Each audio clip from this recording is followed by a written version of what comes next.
जय हिंद आप सभी को। आज लिटरिया पाजर का प्रैक्टिस सेट नंबर 30 देखेंगे। इसके पहले का सारा सेट अपलोड हो चुका है, तो अगर आप नहीं देखें तो जाके ज़रूर देखिए। इसका स्पेशल हम प्लेलिस्ट बना दिए हैं, तो जाके ज़रूर चेकआउट कीजिए, क्योंकि इसमें क्वेश्चन का लेवल बहुत ही अच्छा डाला गया। तो हर एक सेट को आप कंप्लीट कीजिए। जो भी आपका सेट छूट गया है तो आप ज़रूर इसको कंप्लीट कीजिए। तो चलिए सेट नंबर 30 स्टार्ट करते हैं। अगर आप चाहते हैं इसका PDF प्राप्त करने के लिए तो आप टेलीग्राम पे राहुल स्टडी ग्रुप सर्च कीजिए, तो आप डिस्क्रिप्शन में लिंक डाल देंगे। और इसका डेली टेस्ट भी होता है। आपको पता है कि डेली एक प्रैक्टिस सेट कंप्लीट करते हैं, और इसका डेली शाम में 6:30 बजे टेस्ट होता है। तो टेस्ट ग्रुप और PDF ग्रुप और एक करेंट अफेयर्स ग्रुप, तीनों का लिंक हम डिस्क्रिप्शन में डाल देंगे, तो वहाँ पे आप क्लिक करके ज्वाइन कर लीजिएगा। तो चलिए ना देरी करते हुए क्वेश्चन नंबर 1 स्टार्ट करते हैं। आंसर आपको पता है तो आंसर जरूर दीजिएगा, कमेंट में जरूर आंसर दीजिएगा, और वीडियो को लास्ट तक जरूर देखिएगा। अगर आप चैनल पे नए हैं, चैनल को सब्सक्राइब जरूर कीजिएगा, और लास्ट में आपको बताना है कि हाँ वीडियो कैसा लगा, अच्छा लगा, खराब लगा, जरूर आप कमेंट कीजिएगा। तो क्वेश्चन नंबर 1 बताइएगा। क्वेश्चन नंबर 1 बोल रहा है, सार्वजनिक पद का अधिकार कैसा अधिकार है? बताइए इसका आंसर क्या होगा। सार्वजनिक पद का अधिकार कैसा अधिकार है? तो एक का राइट आंसर होगा ऑप्शन नंबर बी, नागरिक अधिकार है। याद रखिएगा, सार्वजनिक पद का जो अधिकार है कैसा अधिकार है? तो एक नागरिक अधिकार है। क्वेश्चन नंबर 2 है, विदेश भेजे जाने वाले विभिन्न संसदीय प्रतिनिधि मंडलों के लिए व्यक्तियों का नामांकन निम्नलिखित में से कौन करता है? विदेश भेजे जाने वाले विभिन्न संसदीय प्रतिनिधि मंडलों के लिए व्यक्तियों का नामांकन निम्नलिखित में से कौन करता है? तो 2 का राइट आंसर होगा ऑप्शन नंबर डी, लोकसभा अध्यक्ष करता है। कौन करता है? तो लोकसभा अध्यक्ष करता है, याद रखिएगा। क्वेश्चन नंबर है 3 पे आइए। आंसर आपको देना जरूर है, ठीक है ना, और वीडियो को लास्ट तक जरूर देखिएगा। क्वेश्चन नंबर 3 बोल रहा है कि निम्न में से किसे संसद सदस्यता ना होते हुए भी संसद को संबोधित करने का अधिकार प्राप्त है? निम्न में से किसे संसद सदस्य ना होते हुए भी संसद को संबोधित करने का अधिकार प्राप्त है? तो 3 का राइट आंसर होगा ऑप्शन नंबर बी, भारत का अटॉर्नी जनरल। भारत का अटॉर्नी जनरल को प्राप्त है।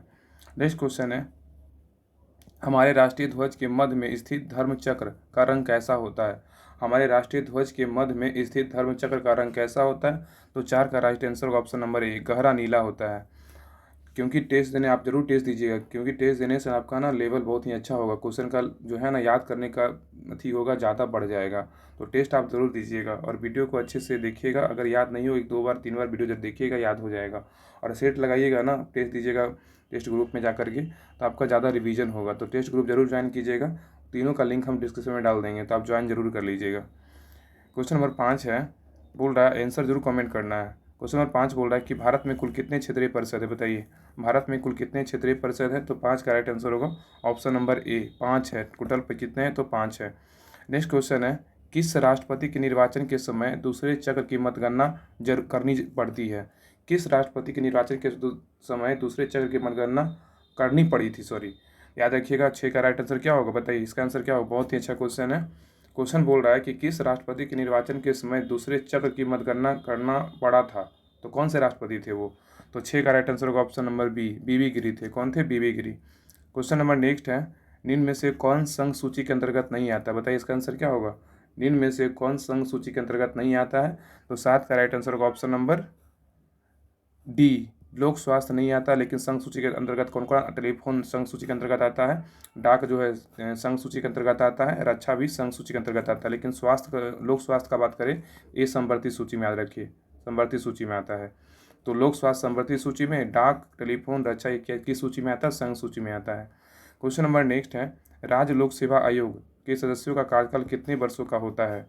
राज्य लोक सेवा आयोग के सदस्यों का कार्यकाल कितने वर्षों का होता है? तो 8 का राइट आंसर होगा ऑप्शन नंबर सी, 6 वर्षों का होता है। याद रखिएगा, 6 वर्षों का।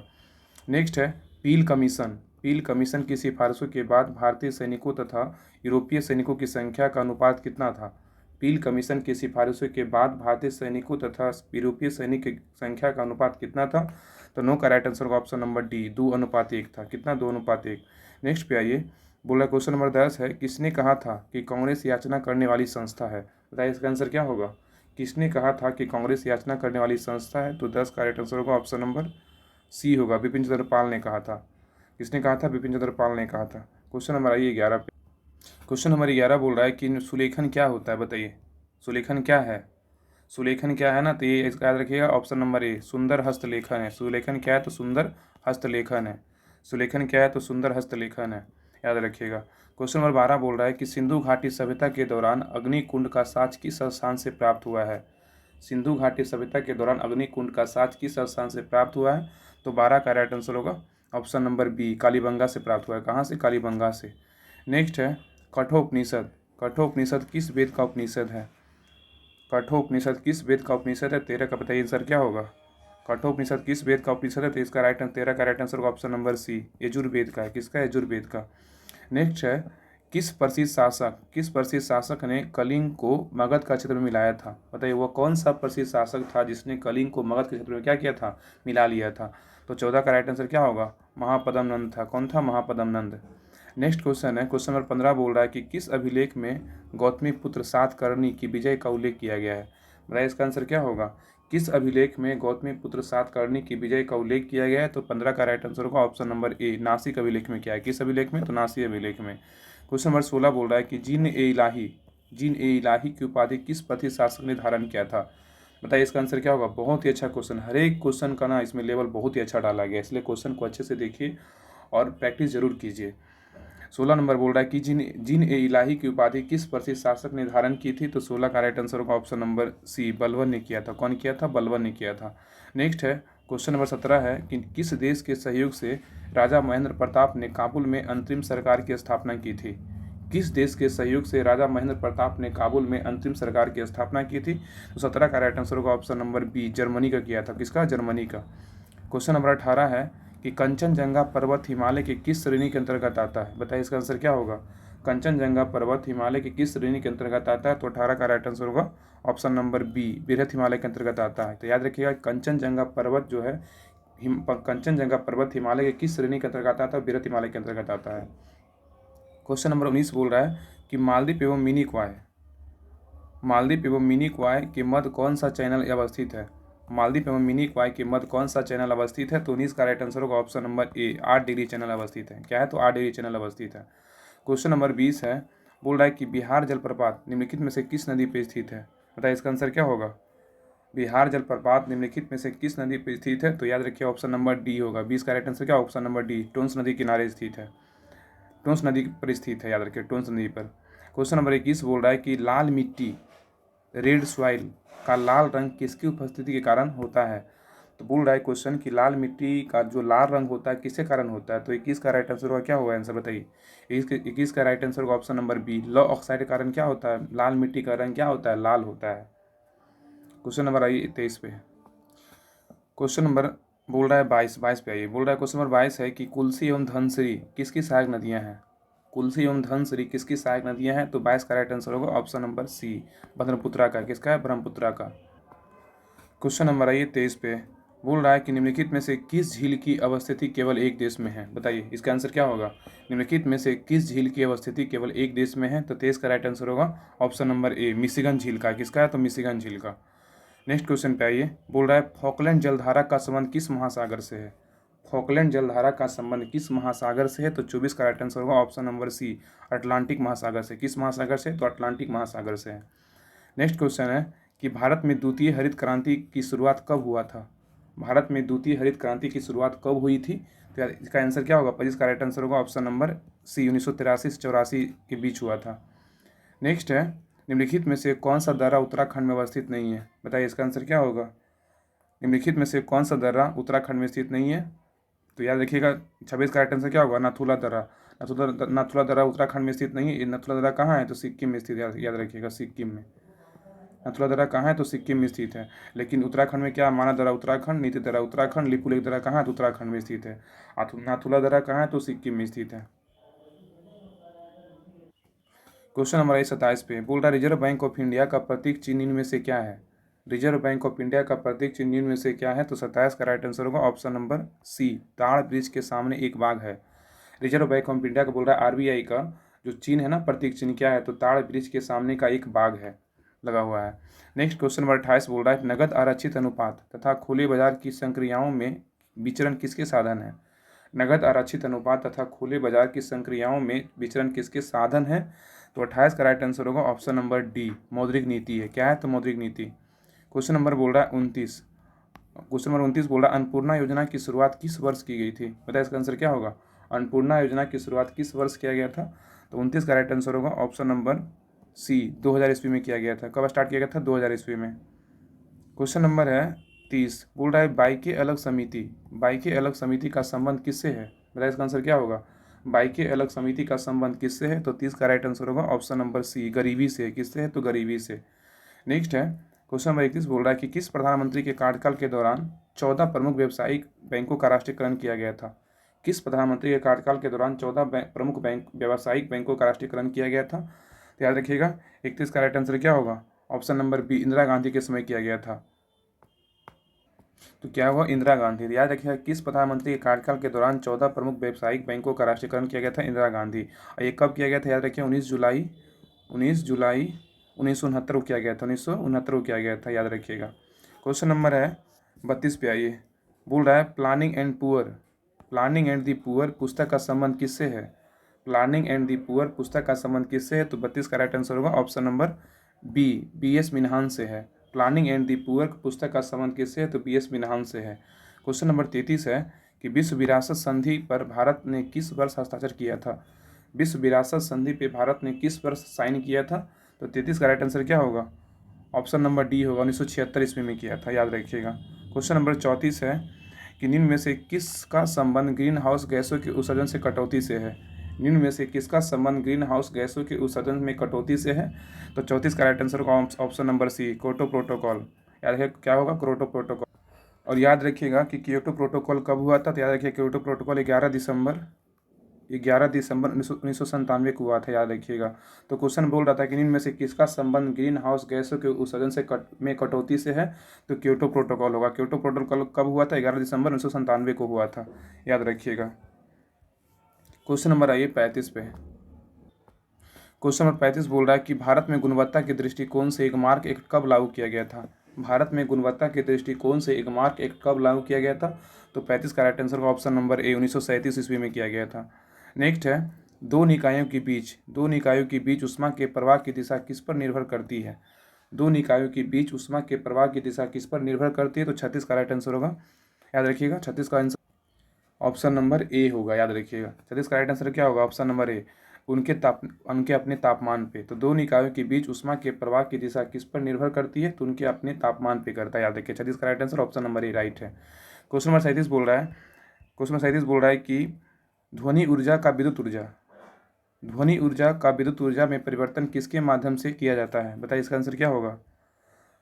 ध्वनि ऊर्जा का विद्युत ऊर्जा में परिवर्तन किसके माध्यम से किया जाता है? तो 37 का राइट आंसर होगा ऑप्शन नंबर सी, माइक्रोफोन की तरह किया जाता है। किसके द्वारा? माइक्रोफोन के द्वारा किया जाता है। क्वेश्चन नंबर 38 है कि निम्नलिखित में से कौन आभासी बल का उदाहरण है? बताइए इसका आंसर क्या होगा? निम्नलिखित में से कौन आभासी बल का उदाहरण है? तो 38 का राइट आंसर होगा ऑप्शन नंबर बी होगा, अब केंद्रीय बल है। निम्नलिखित में से कौन आभासी बल का उदाहरण है? तो अब केंद्रीय बल क्या है? तो आभासी बल का उदाहरण है, याद रखिएगा। क्वेश्चन नंबर नेक्स्ट पे आइए।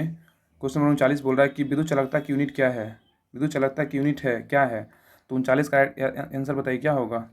विद्युत चालकता की यूनिट क्या है? तो इसका राइट आंसर होगा ऑप्शन नंबर ए, मेहो है। क्या है? मेहो। विद्युत चालकता की यूनिट क्या है? तो मेहो है। क्वेश्चन नंबर नेक्स्ट है कि जब शुद्ध जल में डिटर्जेंट डाला जाता है तो पृष्ठ तनाव पर क्या प्रभाव पड़ता है? बताइए इसका आंसर क्या होगा? जब शुद्ध जल में डिटर्जेंट डाला जाता है तो पृष्ठ तनाव पर क्या प्रभाव पड़ता है? तो 40 का राइट आंसर होगा ऑप्शन नंबर ए, बढ़ जाता है। क्या होता है? बढ़ जाता है। क्वेश्चन नंबर है 41, बोल रहा है वायुमंडल में पाई जाने वाली गैसों का प्रतिशत के आधार पर सही अवरोही क्रम कौन सा है? बताइए। बहुत ही अच्छा क्वेश्चन है, VVI क्वेश्चन एकदम है। वह वायुमंडल में पाई जाने वाली गैसें का प्रतिशत के आधार पर सही अवरोही क्रम कौन सा है? तो 41 का राइट आंसर होगा ऑप्शन नंबर सी, नाइट्रोजन है, ऑक्सीजन है, आर्गन है, कार्बन डाइऑक्साइड है। तो सबसे ज़्यादा नाइट्रोजन होता है, उसके बाद ऑक्सीजन, फिर आर्गन, फिर कार्बन डाइऑक्साइड, याद रखिए option number C right answer है। क्वेश्चन नंबर 42 बोल रहा है कि जल गैस निम्नलिखित में से किसका मिश्रण है? जल गैस निम्नलिखित में से किसका मिश्रण है? तो 42 का राइट आंसर होगा ऑप्शन नंबर बी, CO+H2 का है। क्या है? तो CO+H2 का है। क्वेश्चन नंबर 43 है कि रेयॉन का निर्माण निम्न में से किस में किया जाता है? रेयॉन का निर्माण निम्न में से किस में किया जाता है? 43 का राइट आंसर क्या होगा? तो 43 का आंसर होगा ऑप्शन नंबर डी, सेलुलोज का होता है। क्या है? सेलुलोज। रेयॉन का निर्माण इनमें से किससे किया जाता है? सेलुलोज से किया जाता है। अभी पता है कि बिहार पुलिस का एग्जाम, बिहार दरोगा का वैकेंसी आने वाला है, बिहार पुलिस का भी एग्जाम होने वाला है। आपको पता है इस बुक को अच्छे से पढ़ लीजिएगा तो आपको बहुत सारा क्वेश्चन आपको एग्जाम में देखने को मिलेगा। तो अच्छे से इस बुक को ना कंप्लीट कीजिए, टेस्ट दीजिए, रिवीजन कीजिए वीडियो से देख के, और PDF क्योंकि PDF ग्रुप में हम सेंड कर देते हैं टेलीग्राम में, तो वहाँ से भी आप PDF से भी रिवीजन कर सकते हैं। तो अच्छे से तैयारी कीजिए क्योंकि इसमें क्वेश्चन का लेवल ना बहुत अच्छा है, इसलिए पॉसिबिलिटी होता है ना कि एग्ज़ाम में आने की संभावना बहुत ज़्यादा है, क्वेश्चन बहुत अच्छी तरीके से भी है। हाल ही में बिहार दरोगा जो एग्ज़ाम पड़ा था दिसंबर में, उसमें बहुत सारा क्वेश्चन इस बुक से आया था। तो अच्छे से क्वेश्चन पे ना ध्यान दीजिए, आपको बहुत क्वेश्चन जो है ना देखने को मिलेगा। बिहार एसएससी हो गया, बिहार पुलिस हो गया, बिहार दरोगा एग्ज़ाम जो मतलब फॉर्म आएगा उसमें भी देखने को मिलेगा। और बाकी इसका ज्ञान बिंदु का भी सुबह हम पढ़ते हैं तो उसका भी वीडियो अपलोड होता है, ज्ञान बिंदु क्वेश्चन बैंक का, तो उसको भी देखा कीजिए। और लाइक शेयर तो जरूर कर ही सकते हैं। क्वेश्चन नंबर है 44 नंबर पे आइए। बोले रेडियो सक्रियता निम्न में से किसका प्रमुख गुण है? रेडियो सक्रियता निम्न में से किसका प्रमुख गुण है? तो 44 का राइट आंसर होगा ऑप्शन नंबर ए है, नाभि का है। याद रखिएगा किसका है? नाभि का। रेडियो सक्रियता निम्न में से किसका प्रमुख गुण है? तो नाभि का है। क्वेश्चन नंबर 45 बोल रहा है कि वनस्पति घी के औद्योगिक उत्पादन में कौन सी विधि प्रयोग में लाई जाती है? बताइए इसका आंसर क्या होगा। बोल रहा है क्वेश्चन की वनस्पति घी के औद्योगिक उत्पादन में कौन सी विधि प्रयोग में लाई जाती है? तो 45 का राइट आंसर होगा ऑप्शन नंबर बी, अपचयन की विधि लाई जाती है। क्वेश्चन नंबर आइए 46 पे। क्वेश्चन नंबर 46 बोल रहा है कि निम्नलिखित क्वेश्चन नंबर 46 है कि निम्नलिखित में से किस विटामिन का संश्लेषण यकृत द्वारा किया जा सकता है? बताइए इसका आंसर क्या होगा। निम्नलिखित में से किस विटामिन का संश्लेषण यकृत द्वारा किया जाता है? तो 46 का राइट आंसर होगा option number A, vitamin A के द्वारा किया जाता है, विटामिन ए के द्वारा। क्वेश्चन नंबर है 47, बोल रहा है भ्रूण की अपरा पोषिका एलांटोसिस किसमें सहायक होती है? भ्रूण की अपरा कोशिका किसमें सहायक होती है? तो याद रखिए 47 का राइट आंसर क्या होगा? ऑप्शन नंबर सी होगा, उत्सर्जन होगा। याद रखिए उत्सर्जन। नेक्स्ट है क्वेश्चन नंबर 48 बोल रहा है कि सर्वाधिक रक्तदाता वे लोग हैं जिनका रुधिर वर्ग होता है। बताइए सर्वाधिक रक्तदाता वे लोग हैं जिनका रुधिर वर्ग क्या होता है? तो 48 का राइट आंसर होगा ऑप्शन नंबर ए, ओ होता है। क्या होता है? ओ। नेक्स्ट है गुणसूत्रों में होते हैं क्या होते हैं? तो 49 का राइट आंसर होगा ऑप्शन नंबर डी, डीएनए तथा प्रोटीन होते हैं। याद रखिएगा। क्वेश्चन नंबर लास्ट है यकृत में एलानाइन मतलब अन अमीनो अम्ल ग्लूकोज को उत्पन्न करने के लिए पायरुवेट में परिवर्तन हो सकता है। इस अभिक्रिया को क्या कहा जाता है? बताइए इसका आंसर क्या होगा। बहुत ही अच्छा क्वेश्चन है। बोल रहा है यकृत में एलानाइन अन अमीनो अम्ल ग्लूकोज उत्पन्न करने के लिए पायरुवेट में परिवर्तन हो सकता है। इस अभिक्रिया को क्या कहा जाता है? तो 50 का राइट आंसर होगा ऑप्शन नंबर बी, ग्लूकोनिमोजेनेसिस कहलाता है। क्या है? ग्लूकोनिमोजेनेसिस कहलाता है। याद रखिएगा। अब आइए स्मरणीय तत्व पे। ये भी लास्ट में हर सेट के पीछे दिया रहता है, बहुत ही इंपॉर्टेंट टॉपिक दिया रहता है। तो आइए स्मरणीय तत्व पे। बोल रहा है पहला पॉइंट है कि किसके समय भारत में विधवा पुनर्विवाह अधिनियम लागू किया गया था? बताइए इसका क्या होगा। लॉर्ड कैनिंग के समय किया गया था 1856 में। किसके समय भारत में विधवा पुनर्विवाह अधिनियम को लागू किया गया था? लॉर्ड कैनिंग के समय 1856 में लागू किया गया था। और लॉर्ड कैनिंग के समय ही भारत शासन अधिनियम 1858 के अंतर्गत मुगल सम्राट के पद को समाप्त किया गया था। क्वेश्चन पूछेगा कि किसके शासनकाल के समय भारत शासन अधिनियम के अंतर्गत मुगल सम्राट के पद को समाप्त किया गया था? तो लॉर्ड कैनिंग के समय किया गया था। और लॉर्ड कैनिंग के शासनकाल में ही 1857 का विद्रोह हुआ था। याद रखिएगा। लॉर्ड कैनिंग के शासनकाल में ही 1857 का विद्रोह हुआ था। और लॉर्ड कैनिंग के समय भारतीय दंड संहिता 1858 को बनाया गया था तथा इसे 1859 में क्या हुआ था? लागू किया गया था। याद रखिएगा। तो ये बोल रहा है कि लॉर्ड कैनिंग के समय भारतीय दंड संहिता 1858 को बनाया गया तथा इसे 1859 में क्या हुआ? तो लागू किया गया। नेक्स्ट पॉइंट बोल रहा है कि लॉर्ड कैनिंग के समय भारत में महालेखा परीक्षक का पद क्या हो गया? सृजन किया गया। तो क्वेश्चन पूछेगा कि कौन सा व्यक्ति मतलब कौन सा शासन किसके शासनकाल में जो है ना, कौन सा गवर्नर या शासनकाल में बोल रहा है कि महालेखा परीक्षक पद का सृजन किया गया था? तो याद रखिए लॉर्ड कैनिंग था। Lord Canning. नेक्स्ट है लॉर्ड कैनिंग के शासनकाल में 1856 से 1862 तक था। याद रखिएगा लॉर्ड कैनिंग का जो शासनकाल था ना वो 1856 से 1862 तक था। याद रखिएगा। आगे बोल रहा है प्रसिद्ध बहावी आंदोलन का दमन किया था किसने? लॉर्ड एल्गिन द्वारा किया गया था। प्रसिद्ध बहावी आंदोलन का दमन किया गया था किसके द्वारा? लॉर्ड एल्गिन के द्वारा किया गया था। नेक्स्ट पॉइंट बोल रहा है कि भारत में पहली जनगणना 1872 में किसके शासनकाल में हुआ था? याद रखिए लॉर्ड मेयो के शासनकाल में हुआ था। क्वेश्चन बहुत ही अच्छा है। क्वेश्चन बोलेगा कि भारत में पहली जनगणना किसके शासनकाल में हुआ था? तो लॉर्ड मेयो के काल में हुआ था। कब हुआ था? 1872 में हुआ था। और आगे बोल रहा है कि इसी के शासनकाल में जो है ना 1872 में कृषि विभाग की स्थापना किया गया था। क्वेश्चन पूछेगा किसके शासनकाल में कृषि विभाग की स्थापना किया गया था? 1872 में लॉर्ड मेयो के काल में जो है कृषि विभाग का स्थापना किया गया था। आगे बोल रहा है किसके शासनकाल में रिचर्ड एस्ट्रेची की अध्यक्षता में अकाल आयोग की नियुक्ति की गई थी? याद रखिए लॉर्ड लीटन। किसके शासनकाल में रिचर्ड एस्ट्रेची की अध्यक्षता में अकाल आयोग की नियुक्ति की गई थी? तो लॉर्ड लीटन। याद रखिएगा। अब नेक्स्ट पॉइंट पे देखिए आगे बोल रहा है कि इसने ही वर्नाक्युलर स्पेस एक्ट क्या 1878 में लागू किया था। तो यार पूछेगा कि वर्नाक्युलर स्पेस एक्ट 1878 में किसने लागू किया था। तो यार देखिए लॉर्ड लिटन ने लागू किया था। लॉर्ड लिटन ने ही वर्नाक्युलर प्रेस एक्ट 1878 में लागू किया था।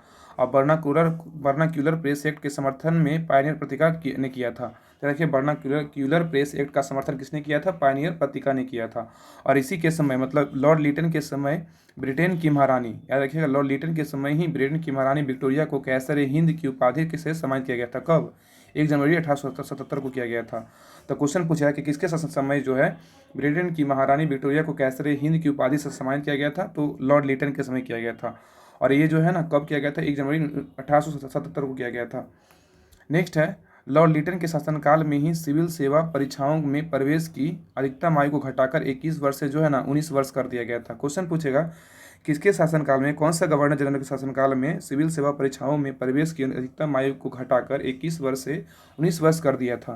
तो याद रखिएगा लॉर्ड लिटन के समय किया गया था। लॉर्ड लिटन के शासनकाल में सिविल सेवा परीक्षाओं में प्रवेश की अधिकतम जो आयु था उसको घटा 21 वर्ष से घटाकर 19 वर्ष कर दिया था।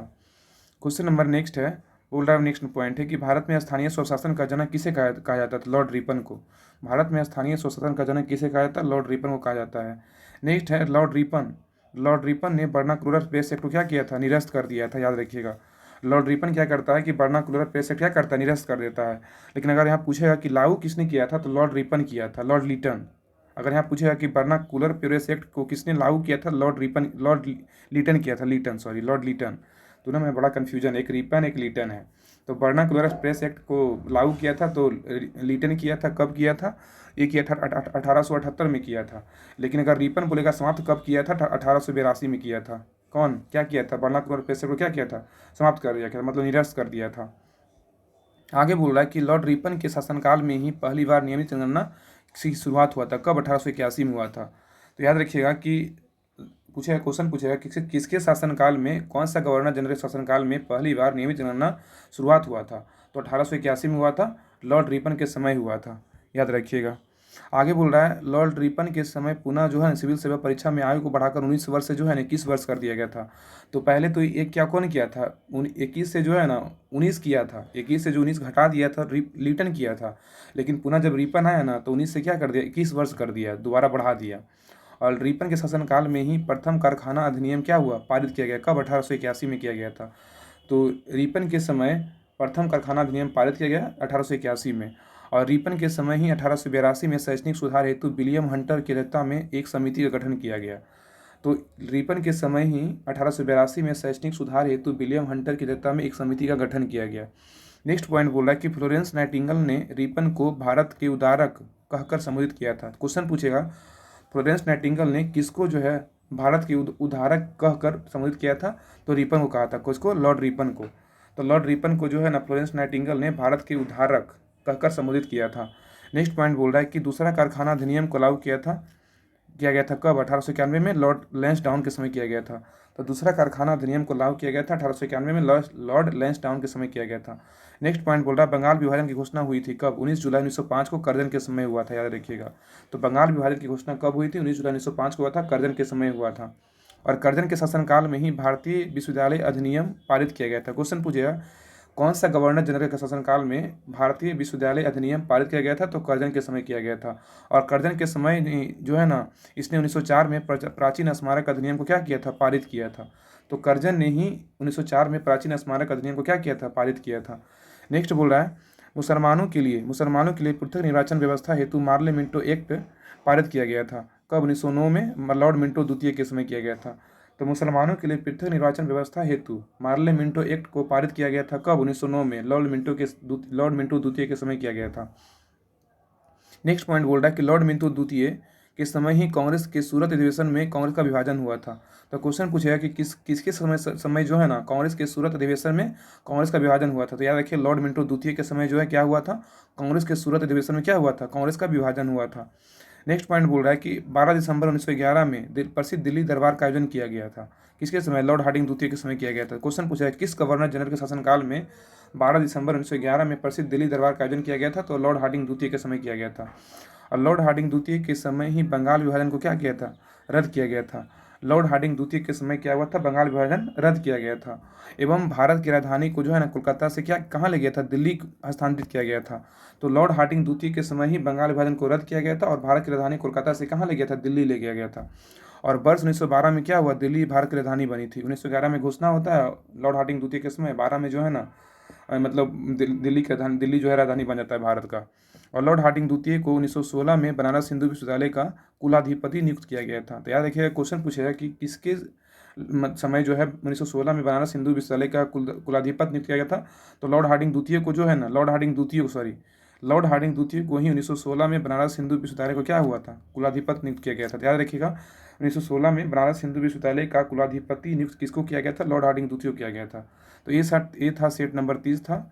सेट नंबर 30 कंप्लीट हो गया है। तो अगर आप इसके पहले का जो भी सेट आपका नहीं देखे हैं, क्योंकि इस 1 से लेकर 29 तक पीडीएफ भी ग्रुप में डाल दिया गया है, टेलीग्राम ग्रुप में, तो आप नहीं ज्वाइन किए तो इसका डिस्क्रिप्शन में लिंक डाल देंगे और टेस्ट ग्रुप का भी लिंक डाल देंगे डिस्क्रिप्शन में। और एक current affairs Kumar Gaurav sir का, उसमें बहुत सारा पुराना चैनल, उसमें 2023 में आपको करंट अफेयर्स का क्वेश्चन मिल जाएगा। तो आप तीनों को चैनल को ज्वाइन कर लीजिए। और शाम में 6:30 बजे डेली टेस्ट होता है, शाम में 6:30 बजे, याद रखिएगा डेली टेस्ट होता है, तब जरूर ज्वाइन कीजिए टेस्ट। और टेस्ट देने से ना आपका कन्फ्यूजन दूर होगा, लगेगा कि हाँ, ऐसे पढ़ने से लगेगा नहीं कि मेरा सब तो सही हो रहा है, टेस्ट देने से लगेगा हाँ कौन सा मेरा क्वेश्चन गलती हो रहा है। तो जरूर आप टेस्ट दीजिए और जरूर टेलीग्राम ग्रुप ज्वाइन कर लीजिए और वीडियो को लाइक शेयर सब्सक्राइब जरूर कीजिएगा। वीडियो कैसा लगा कमेंट करके जरूर बताइएगा, अच्छा लगा खराब लगा। तब तक के लिए जय हिंद। जय हिंद आप सभी को। आज यूटेरिया 5000 का प्रैक्टिस सेट नंबर 31 देखेंगे। इसके पहले का सारा सेट अपलोड हो चुका है, तो अगर आपका जो भी सेट छूट गया तो जाकर जरूर देखिए। 1 से लेकर 30 तक जो सेट है ना, सारा अपलोड हो चुका है, स्पेशल प्लेलिस्ट हम बना दिए हैं, तो जरूर जाके देखिए और इसका टेस्ट भी दीजिए। और 1 से लेकर 30 तक जो है ना, टेलीग्राम में बोर्ड भी डाला हुआ था, जाके यूट्यूब पे देखिए हर सेट को जो मिस छूटा आपसे, और जाके टेलीग्राम पे बोर्ड निकाल कर आप वहाँ पे टेस्ट लगाइए, सेल्फ में टेस्ट लगा लीजिए। बाकी तो डेली, जैसे आज हम सेट नंबर 31 कंप्लीट कर रहे हैं, तो इसका सेट आज जो है ना, आज टेस्ट होगा शाम में 6:30 बजे। तो अगर आप टेस्ट ग्रुप और पीडीएफ ग्रुप अगर आप ज्वाइन करना चाहते हैं, इसका डिस्क्रिप्शन में हम लिंक डाल देंगे, आप वहाँ पे क्लिक करके ज्वाइन कर लीजिएगा। और जो भी सेट है छूटा है उसको वीडियो देखिए और जाके टेलीग्राम पे सेट लगाइए, क्योंकि रिवीजन करने से ना आपको बहुत फ़ायदा मिलेगा। क्योंकि हम इसको पढ़ रहे हैं ना, तो इसको सेट हम करवा रहे हैं, तो हमको पता चलता है कि ना, आप पढ़े होंगे उस बुक को, तो आपको लगा होगा कि इसमें कितना अच्छा क्वेश्चन डाला हुआ है। तो एक भी सेट मत मिस कीजिए और हर एक सेट को अच्छे से देखिए। आप वीडियो को लास्ट तक जरूर देखिएगा। और आप चैनल पर नए हैं, चैनल को सब्सक्राइब जरूर कर लीजिएगा और वीडियो को लाइक शेयर सब्सक्राइब जरूर कीजिएगा। तो चलिए सेट नंबर बिना देरी किए हुए स्टार्ट करते हैं। सेट नंबर 31, क्वेश्चन नंबर 1 बोल रहा है, क्वेश्चन नंबर 1 आंसर आपको देना है। आंसर जो भी आपको आ रहा है आंसर कमेंट में जरूर करना है। कौन सा क्वेश्चन का आंसर हमको पता है, अपने आप में ले आना कि इस क्वेश्चन का आंसर हमको आ रहा था, तो अपने आप में झाँकिए कि हाँ मेरा कौन सा क्वेश्चन का आंसर आ रहा है, कौन सा क्वेश्चन का आंसर गलत हो रहा था। तो चलिए क्वेश्चन नंबर 1 का स्टार्ट करते हैं। क्वेश्चन नंबर 1 है, किस अखबार पत्रिका ने वर्नाक्युलर प्रेस एक्ट के समर्थन किया था। इसका आंसर क्या होगा, किस अखबार पत्रिका ने वर्नाक्युलर प्रेस एक्ट का समर्थन किया था। एक करेक्ट आंसर क्या होगा, ऑप्शन नंबर 1 होगा, पायनियर है। क्या है, तो पायनियर। किस अखबार पत्रिका ने वर्नाक्युलर प्रेस एक्ट का समर्थन किया था, तो पायनियर किया था, याद रखिएगा पायनियर। नेक्स्ट है क्वेश्चन नंबर 2 है, बोल रहा कि प्रथम आंग्ल मराठा युद्ध किसके शासनकाल के दौरान घटित हुआ था। बताइए इसका आंसर क्या होगा, प्रथम आंग्ल मराठा युद्ध किसके शासनकाल के दौरान घटित हुई थी। तो 2 का राइट आंसर होगा option number B, Warren Hastings के समय हुआ था। तो प्रथम आंग्ल मराठा युद्ध किसके शासनकाल के दौरान हुआ था, वारेन हेस्टिंग्स के समय हुआ था। और ये कब हुआ था, याद रखिए प्रथम आंग्ल मराठा युद्ध कब हुआ था, 1775 से लेके 1782 तक के बीच हुआ था, याद रखिएगा। क्वेश्चन नंबर 3 पे आते हैं, बोल रहा है उस्ताद मंसूर किसके दरबार में प्रमुख चित्रकार थे। उस्ताद मंसूर किसके दरबार में प्रमुख चित्रकार थे। तो 3 का राइट आंसर होगा ऑप्शन नंबर सी, जहांगीर के थे। क्या थे, जहांगीर के। क्वेश्चन नंबर 4 पे आइए, बोल रहा है द्वैतवाद सिद्धांत के प्रतिपादक कौन थे। द्वैतवाद सिद्धांत के प्रतिपादक कौन थे। तो 4 का राइट आंसर होगा ऑप्शन नंबर बी, माधवाचार्य थे। कौन थे, माधवाचार्य। क्वेश्चन नंबर 5 है, अपने आप में देखिए कि हाँ क्वेश्चन कितना अच्छा पूछा गया है। हर एक क्वेश्चन जो है इस बुक में बहुत ही अच्छा डाला गया है, मतलब आप ना फैन हो जाइएगा इस क्वेश्चन को देख करके। आपको जितना भी एग्जाम होने वाला है ना, आपको बहुत, क्योंकि हम इसके पहले एग्जाम दिए थे दरोगा का ना, उसमें बहुत सारा क्वेश्चन इसमें इस बुक से देखने को मिला था। तो आप अच्छे से तैयारी कीजिए और इस बुक को अच्छे से पढ़िए और प्रैक्टिस लगाइए। और इससे सुबह जो है ना, ज्ञान बिंदु जो क्वेश्चन बैंक है बिहार दरोगा का, उसका भी डेली वीडियो आता है, तो जरूर उसको भी देखा कीजिए और वीडियो को लाइक शेयर जरूर कीजिएगा। क्वेश्चन नंबर 5 है, बोल रहा है दीवान ए कोही विभाग की स्थापना किसके शासन में की थी। दीवान ए कोही विभाग की स्थापना किस शासक ने की थी। तो 5 का राइट आंसर क्या होगा, तो 5 का राइट आंसर होगा ऑप्शन नंबर ए, मोहम्मद बिन तुगलक ने किया था। कौन किया था? मोहम्मद बिन तुगलक ने किया था। क्वेश्चन नंबर 6 पे आइए। बोल रहा है लोहार वंश का संस्थापक निम्नलिखित में से कौन था? लोहार वंश का संस्थापक निम्नलिखित में से कौन था? तो 6 का राइट आंसर होगा ऑप्शन नंबर बी, संग्राम राज ने किया था। कौन किया था? संग्राम राज ने किया था। क्वेश्चन नंबर 7 है, किस विद्वान ने बिंदुसार को 16 राज्यों का विजेता बताया था? बताइए इसका आंसर क्या होगा? किस विद्वान ने बिंदुसार को 16 राज्यों का विजेता बताया था? तो 7 का राइट आंसर होगा ऑप्शन नंबर सी होगा, तारानाथ होगा। क्या होगा? तारानाथ, याद रखिएगा। क्वेश्चन नंबर 8 है, बृहदेश्वर मंदिर कहाँ स्थित है? बताइए बृहदेश्वर मंदिर कहाँ स्थित है? तो 8 का राइट आंसर होगा ऑप्शन नंबर बी, तंजौर में स्थित है। कहाँ है? तंजौर। तंजौर कहाँ है? तमिलनाडु में है। और पूछेगा कि बृहदेश्वर मंदिर का निर्माण किसने कर किया था? याद रखिए, राज प्रथम ने किया था, या राज प्रथम ने इसका निर्माण किया था, याद रखिएगा। तो बृहदेश्वर मंदिर का कहाँ स्थित है? तंजौर में स्थित है। क्वेश्चन नंबर नेक्स्ट है, निम्नलिखित में से कौन सा वेद कन्याओं की जन्म की निंदा करता है? बताइए इसका आंसर क्या होगा? निम्नलिखित में से कौन सा वेद कन्याओं की जन्म की निंदा करता है? तो नो का राइट आंसर होगा ऑप्शन नंबर डी, अर्थवेद करता है। कौन करता है? अर्थवेद करता है। क्वेश्चन नंबर 10 है, बोल रहा है वैदिक काल में जीवन भर अविवाहित रहने वाली महिला को क्या कहा जाता था? बहुत ही अच्छा क्वेश्चन है। वैदिक काल में जीवन भर अविवाहित रहने वाली महिला को क्या कहा जाता था? तो 10 का राइट आंसर होगा ऑप्शन नंबर सी, अमाजू कहा जाता था। क्या? अमाजू। नेक्स्ट है, क्वेश्चन नंबर 11 है, किस ग्रह का विशिष्ट गुण उसके चुंबकीय क्षेत्र का होना है? किस ग्रह का विशिष्ट गुण उसके चुंबकीय क्षेत्र का होना है? तो 11 का राइट आंसर होगा ऑप्शन नंबर बी, बुध का है। क्या है? बुध का। Question number 12। क्वेश्चन नंबर 12 बोल रहा है कि भूमध्य सागर का प्रकाश स्तंभ किस ज्वालामुखी को कहा जाता है? बताइए भूमध्य सागर का प्रकाश स्तंभ किस ज्वालामुखी को कहा जाता है? तो याद रखिए 12 का राइट आंसर क्या होगा? 12 का राइट आंसर होगा ऑप्शन नंबर डी, स्ट्राम्बोली ज्वालामुखी कहा जाता है। क्या है? ये जो है ना एक सक्रिय ज्वालामुखी, याद रखिएगा। ये स्ट्राम्बोली ज्वालामुखी जो है इटली के सिसिली के उत्तर में लिपरी द्वीप में स्थित है, याद रखिए। स्ट्राम्बोली ज्वालामुखी जो है ना इटली के सिसिली के उत्तर में लिपरी द्वीप पर स्थित है। स्ट्राम्बोली ज्वालामुखी एक ऐसा ज्वालामुखी सक्रिय ज्वालामुखी है। क्वेश्चन नंबर 13 है, आसवन बांध किस नदी पर स्थित है? आसवन बांध किस नदी पे स्थित है? 13 का राइट आंसर होगा ऑप्शन नंबर बी, नील नदी पे स्थित है। किस नदी पे? नील नदी पे। आंसर आप लोग जरूर दीजिएगा। आपको इतना अपने आप में अंदाजा लगा लीजिएगा, जैसे आप practice set full practice set करते हैं ना 100 क्वेश्चन का, आप समझ लीजिए कि 50 क्वेश्चन का ना प्रैक्टिस सेट ही हो रहा है। 50 क्वेश्चन का डेली, जैसे बिहार दरोगा का मार रहे हैं, बिहार पुलिस का मार रहे हैं, बीपीएससी का मार रहे हैं, बीपीएससी टीचर का मार रहे हैं, जो भी मान लीजिए कि फुल प्रैक्टिस के मतलब उसमें 100 क्वेश्चन रहता है, इसमें 50 क्वेश्चन है। 50 क्वेश्चन के मतलब ग्लोबल क्वेश्चन का लेवल भी बहुत अच्छा है। तो आप मानिए कि हम एक प्रैक्टिस सेट ही लगा रहे हैं। ठीक है, आप आंसर जरूर दीजिएगा। क्वेश्चन नंबर 14 बोल रहा है कि कौन सी नदी कृष्णा की सहायक नदी है? बताइए कौन सी नदी जो है कृष्णा की सहायक नदी है? इसका आंसर क्या होगा? तो 14 का राइट आंसर होगा ऑप्शन नंबर बी होगा, 1 2 3। कृष्णा की सहायक नदी कौन है? तो मूसी भी कृष्णा की सहायक नदी, कोयना भी कृष्णा की सहायक नदी है, और दूध गंगा भी किसका है? कृष्णा की सहायक नदियाँ ही हैं। तो मूसी, कोयना, दूध गंगा किसकी सहायक नदियाँ हैं? तो कृष्णा की सहायक नदियाँ, याद रखिएगा।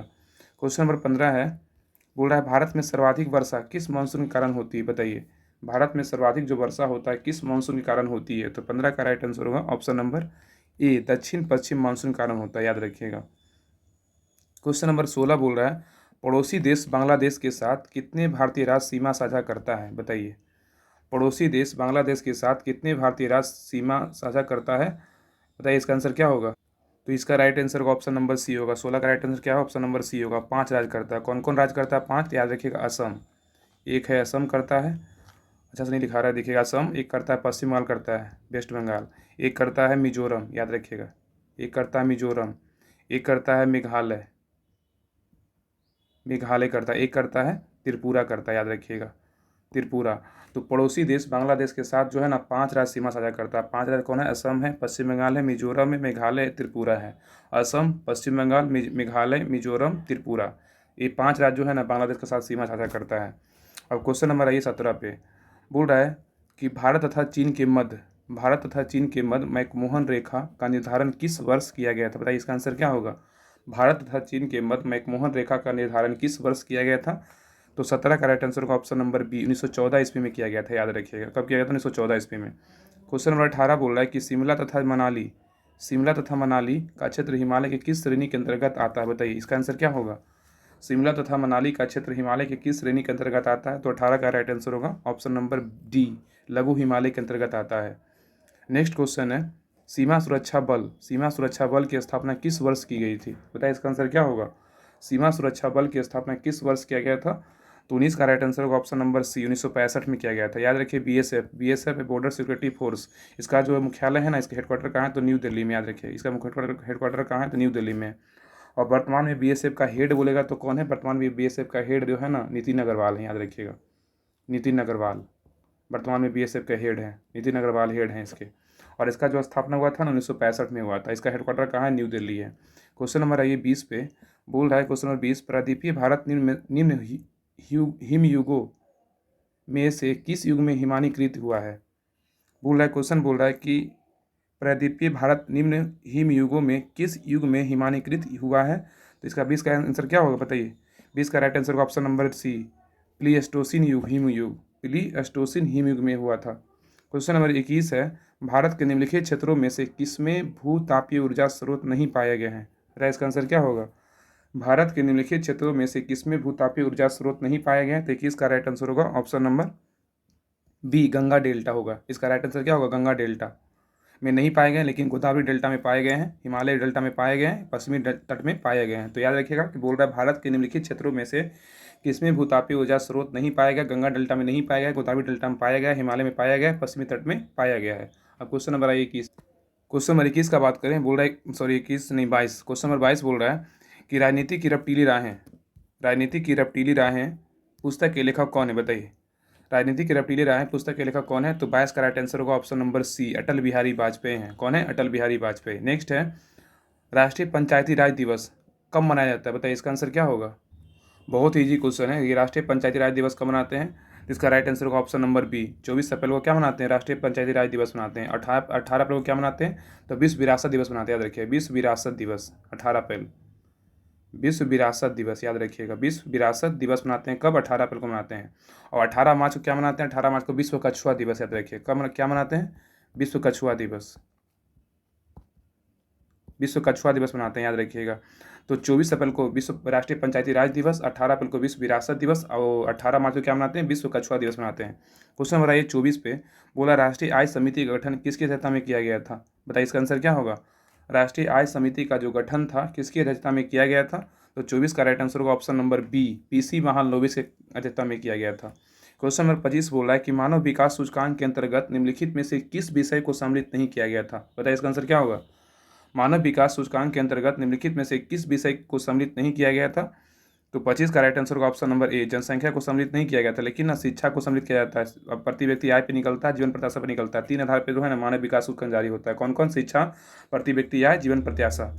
क्वेश्चन नंबर 26 बोल रहा है कि सामुदायिक विकास कार्यक्रम की शुरुआत किस पंचवर्षीय योजना के दौरान की गई थी। सामुदायिक विकास कार्यक्रम शुरुआत जो है किस पंचवर्षीय योजना के दौरान किया गया था। तो याद रखिएगा ये किया गया था। 26 का राइट आंसर क्या होगा, ऑप्शन नंबर ए हुआ, ए ऑप्शन नंबर ए, प्रथम पंचवर्षीय योजना के दौरान जो है ना सामुदायिक विकास कार्यक्रम का शुरुआत हुआ था। तो क्वेश्चन बोल रहा था कि सामुदायिक विकास कार्यक्रम की शुरुआत किस पंचवर्षीय योजना के दौरान किया गया था। तो प्रथम पंचवर्षीय योजना के दौरान सामुदायिक विकास कार्यक्रम की शुरुआत हुआ था। और प्रथम पंचवर्षीय योजना कब से कब था, 1951 से 1951 सबको पता है, 1951 से 56। दूसरा कब से कब तक था, 56 से 61। दूसरा बोलेगा तो 1956 से 61 याद रखिए।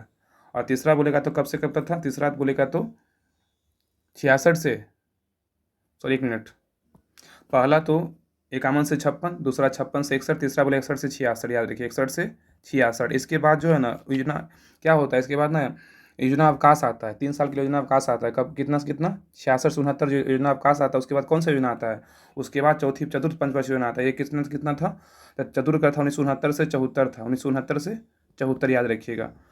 तो प्रथम था 51 से 56, और दूसरा था 56 से 61, तीसरा था 61 से 66, और इसके तीसरा के जस्ट बाद ही आता है योजना अवकाश आता है। कितना से कितना, 3 साल का योजना अवकाश आता है। 66 से 69 के बीच 3 साल का योजना अवकाश आता है।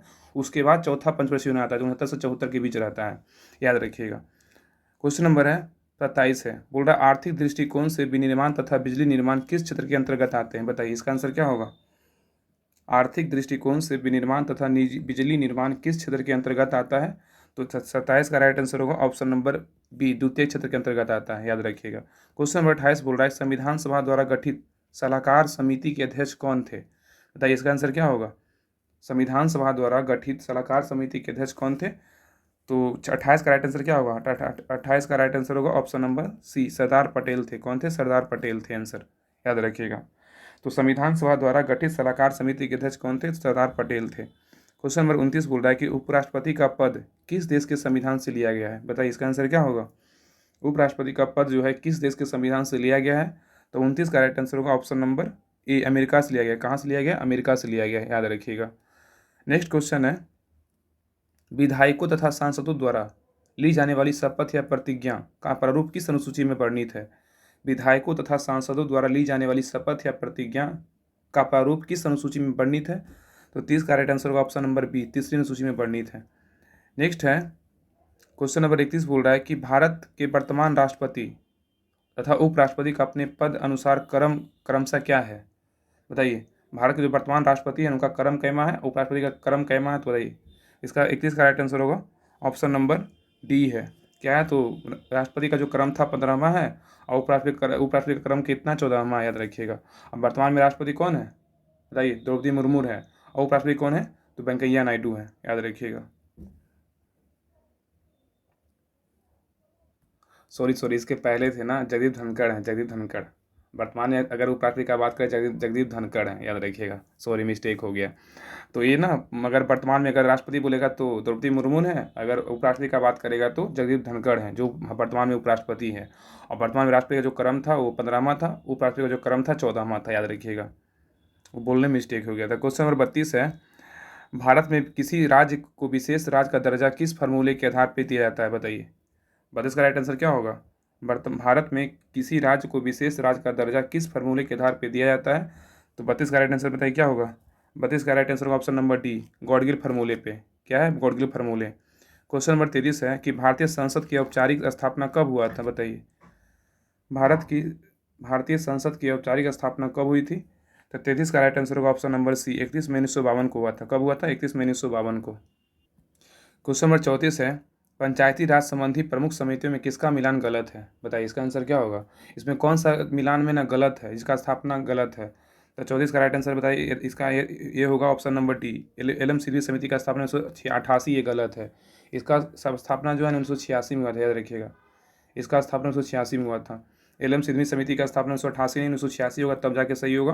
और बलवंत राय मेहता समिति का स्थापना 1957 बिल्कुल सही है। अशोक मेहता समिति का स्थापना 1977 सही है।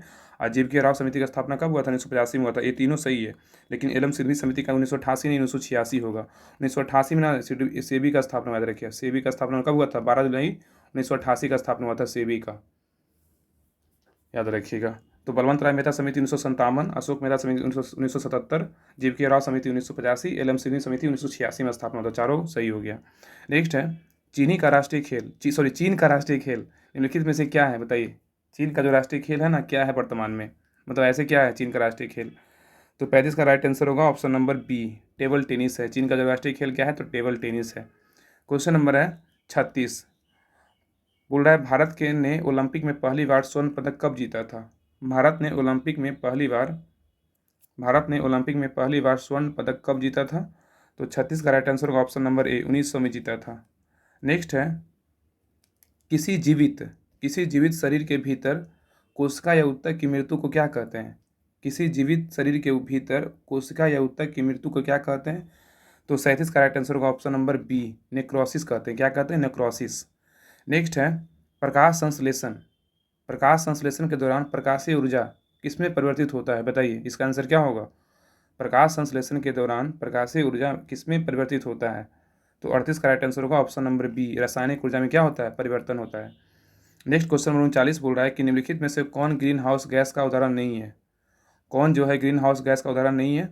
तो 39 का राइट आंसर होगा option number C, nitrous oxide जो है ग्रीन हाउस गैस का उदाहरण नहीं है, लेकिन जलवाष्प ग्रीन हाउस गैस का उदाहरण है। Carbon dioxide green house gas का उदाहरण है। और क्लोरोफ्लोरोकार्बन जो है ग्रीन हाउस गैस का क्या है? उदाहरण, लेकिन नाइट्रिक ऑक्साइड जो है ग्रीन हाउस गैस का उदाहरण नहीं है। क्वेश्चन नंबर 40 बोल रहा है कि निम्नलिखित में से कौन जंतु स्तनपायी नहीं है? बताइए, निम्नलिखित में से कौन सा जंतु जो स्तनपायी नहीं है? तो 40 का राइट आंसर होगा ऑप्शन नंबर ए, शार्क नहीं है, लेकिन चूहा स्तनपायी है, चमगादड़ स्तनपायी है। नेक्स्ट क्वेश्चन नंबर 41 है, निम्नलिखित में से कौन मानव मूत्र का एक असमान घटक है? निम्नलिखित में से कौन मानव मूत्र का एक असमान घटक है? तो 41 का राइट आंसर होगा ऑप्शन नंबर बी एल्ब्यूमिन है। क्या है? Albumin, albumin. क्वेश्चन नंबर 42 बोल रहा है कि 15 ओम के प्रतिरोध पर्दा 15 सॉरी 1.5 लिखा हुआ है, 1.5 ओम के प्रतिरोध वाले परिपथ पर 150 वोल्ट लगाया जाता है, तो प्रतिरोध द्वारा खर्च कुल राख शक्ति कितनी होगी? 1.5 ओम के प्रतिरोध वाले परिपथ पर 150 वोल्ट लगाया जाता है, तो प्रतिरोध द्वारा खर्च कुल शक्ति कितनी होगी? तो 42 का राइट आंसर होगा ऑप्शन नंबर डी, 15,000 वाट होगा। क्या होगा? 15,000 वाट होगा। क्वेश्चन नंबर नेक्स्ट है, बोला निम्नलिखित में से किसे बिलियन भी कहा जाता है? बताइए इसका आंसर क्या होगा? निम्नलिखित में से किसे बिलियन भी कहा जाता है? तो 43 का राइट आंसर होगा ऑप्शन नंबर बी, समांगी मिश्रण को क्या कहते हैं? बिलियन भी कहते हैं। नेक्स्ट है क्वेश्चन नंबर 44 बोल रहा है कि तुल्यकालिक उपग्रह के परिक्रमण की अवधि कितनी होती है? तुल्यकारी उपग्रह के परिक्रमण की अवधि कितनी होती है? तो 44 का राइट आंसर होगा ऑप्शन नंबर ए, 24 घंटा का होता है। नेक्स्ट क्वेश्चन है, पेंडुलम को चंद्रमा पर ले जाने पर उसके आवर्तकाल पर क्या प्रभाव पड़ता है? पेंडुलम को चंद्रमा पर ले जाने पर उसके आवर्तकाल पर क्या प्रभाव पड़ता है? तो 45 का राइट आंसर होगा ऑप्शन नंबर बी, क्या होगा? बढ़ेगा। क्या होगा? बढ़ेगा। क्वेश्चन नंबर 46, क्वेश्चन नंबर 46 बोल रहा है कि एक्स किरणें किस प्रकार की तरंग है? एक्स किरणें जो है किस प्रकार की तरंग है? तो 46 का राइट आंसर होगा ऑप्शन नंबर सी, विद्युत चुम्बकीय तरंग है। नेक्स्ट है, जब किसी वस्तु को दो समानांतर समतल दर्पणों के बीच रखा जाता है तो बने प्रतिबिंबों की संख्या कितनी होगी? जब किसी वस्तु को दो समानांतर समतल दर्पणों के बीच रखा जाता है तो बने हुए प्रतिबिंबों की संख्या कितनी होगी? तो 47 का राइट आंसर होगा ऑप्शन नंबर डी, अनंत होगा। क्या होगा? अनंत होगा। नेक्स्ट है, वर्णधानता नामक रोग को किसके प्रयोग द्वारा दूर किया जाता है? वर्णधानता, इसी को ना कलर ब्लाइंडनेस बोलते हैं, याद रखिए, कलर ब्लाइंडनेस, कलर ब्लाइंडनेस बोलते हैं, याद रखिएगा इसी को। इसमें कोई जो दो रंग होता है ना, कोई भी रंग होता है उसको पहचान ही नहीं पाता कौन सा रंग कौन सा कलर का है। याद रखिए, वर्णधानता नामक को कलर ब्लाइंडनेस बोलते हैं। का रोग किसके द्वारा दूर किया जाता है? उपयुक्त में से कोई नहीं, इसका दूर करने का कोई विधि नहीं, याद रखिएगा, उपयुक्त में से कोई नहीं। नेक्स्ट है क्वेश्चन नंबर 49 है, निम्नलिखित में से कौन एक निष्क्रिय गैस का उदाहरण है? निम्नलिखित में से कौन एक निष्क्रिय गैस का उदाहरण है? इसका कोई इलाज ही, बंधानता का जो है ना कोई इलाज ही नहीं होता है। ठीक है, याद रखिएगा। 49 नंबर क्वेश्चन बोला, निम्नलिखित में से कौन एक निष्क्रिय गैस का उदाहरण है? तो 49 का राइट आंसर होगा ऑप्शन नंबर बी, आर्गन है। कौन निष्क्रिय गैस का उदाहरण? आर्गन है। क्वेश्चन नंबर 50 बोल रहा है, आतिशबाजी में हरा रंग किसके कारण दिखाई पड़ता है? आतिशबाजी में हरा रंग किसके कारण दिखाई पड़ता है? तो 50 का राइट आंसर होगा ऑप्शन नंबर सी, बेरियम कारण दिखाई पड़ता है। अब आइए स्मरणीय तत्व पे, हर एक सेट के पीछे दिया रहता है, बहुत इंपॉर्टेंट टॉपिक दिया रहता है, इसको अच्छे से देखिएगा और बताइएगा इसका आंसर हमको याद था कि नहीं था। अपने आप में सोचिए कि हमको याद था कि नहीं था, क्योंकि हर टॉपिक में हर सेट के पीछे जो है ये सेट दिया रहता है। पॉइंट नंबर 1 बोल रहा है, कांग्रेस एवं मुस्लिम लीग के मध्य लखनऊ समझौता हुआ था। बताइए किसके समय हुआ था? कांग्रेस एवं मुस्लिम लीग के मध्य समझौता हुआ था, याद रखिएगा, लॉर्ड चेम्सफोर्ड के समय हुआ था। कौन सा सम्मेलन समझौता हुआ था? तो कांग्रेस और मुस्लिम लीग के बीच लखनऊ समझौता हुआ था। किसके शासनकाल में? तो लॉर्ड चेम्सफोर्ड के समय हुआ था। कब हुआ था? 1916 में हुआ था, याद रखिए, 1916 में। और लॉर्ड चेम्सफोर्ड के समय जो है रॉलेट एक्ट पारित किया गया था। कब? 1919 में पारित किया गया था, याद रखिएगा।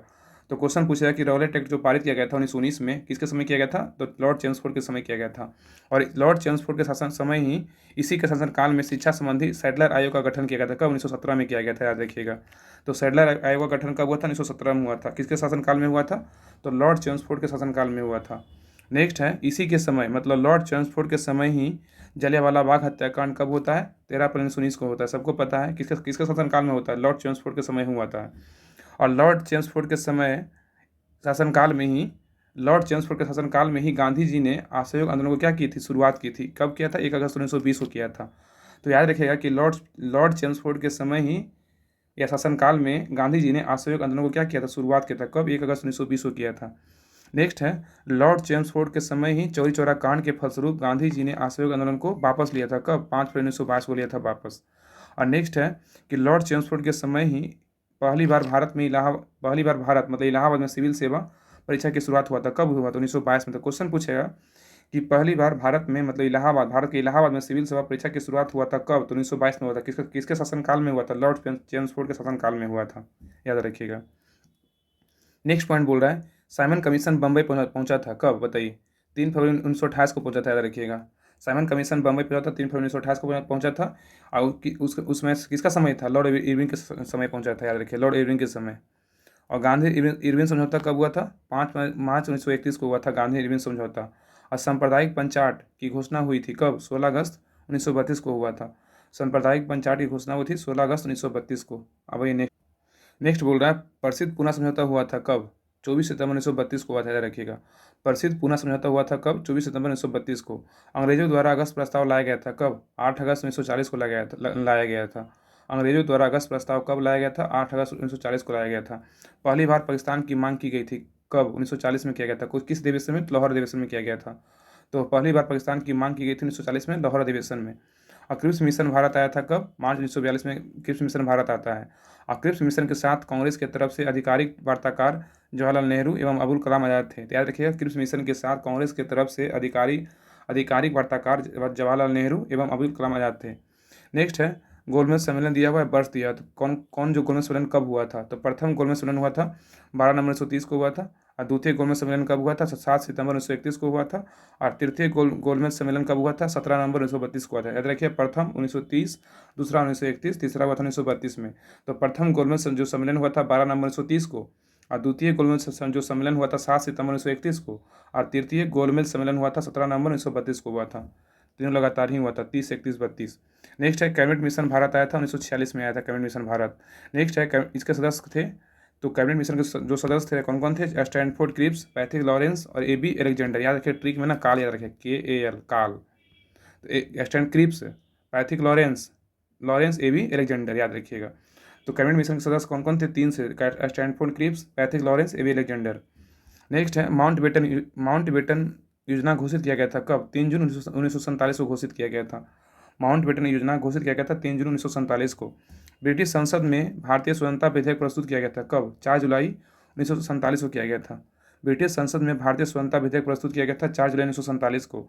नेक्स्ट बोल रहा है ब्रिटिश संसद द्वारा भारतीय स्वतंत्रता विधेयक को स्वीकार किया गया था कब? 18 जुलाई 1947 को। तो ब्रिटिश संसद द्वारा भारतीय स्वतंत्रता विधेयक को स्वीकार किया गया था 18 जुलाई 1947 को। अब नेक्स्ट है आंदोलन विद्रोह दिया हुआ है, प्रभावित क्षेत्र दिया हुआ है, अब वर्ष दिया हुआ है। कौन सा आंदोलन या विद्रोह हुआ था ना, कौन सा क्षेत्र प्रभावित हुआ था और कौन सा वर्ष में हुआ था? तो याद रखिएगा, बहुत इंपॉर्टेंट टॉपिक है। तो सन्यासी विद्रोह हुआ था, बिहार बंगाल प्रभावित क्षेत्र था। ये 1700 से 1800 के बीच हुआ था। सन्यासी विद्रोह बिहार बंगाल 1700 से 1800 के बीच। नेक्स्ट है फकीर विद्रोह हुआ था बंगाल में, ये हुआ था 1776 से 77 के बीच हुआ था। तो फकीर विद्रोह बंगाल में हुआ था 1776 से 77 के बीच हुआ था। पोलीगारो विद्रोह हुआ था तमिलनाडु में, ये था 1799 से 1801 मतलब इस के वर्ष हुआ था।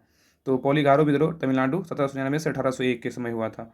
भील विद्रोह ये हुआ था पश्चिमी घाट में 1825 से 31 के समय हुआ था। भील विद्रोह पश्चिमी घाट में हुआ था 1825 से 31 के समय हुआ था।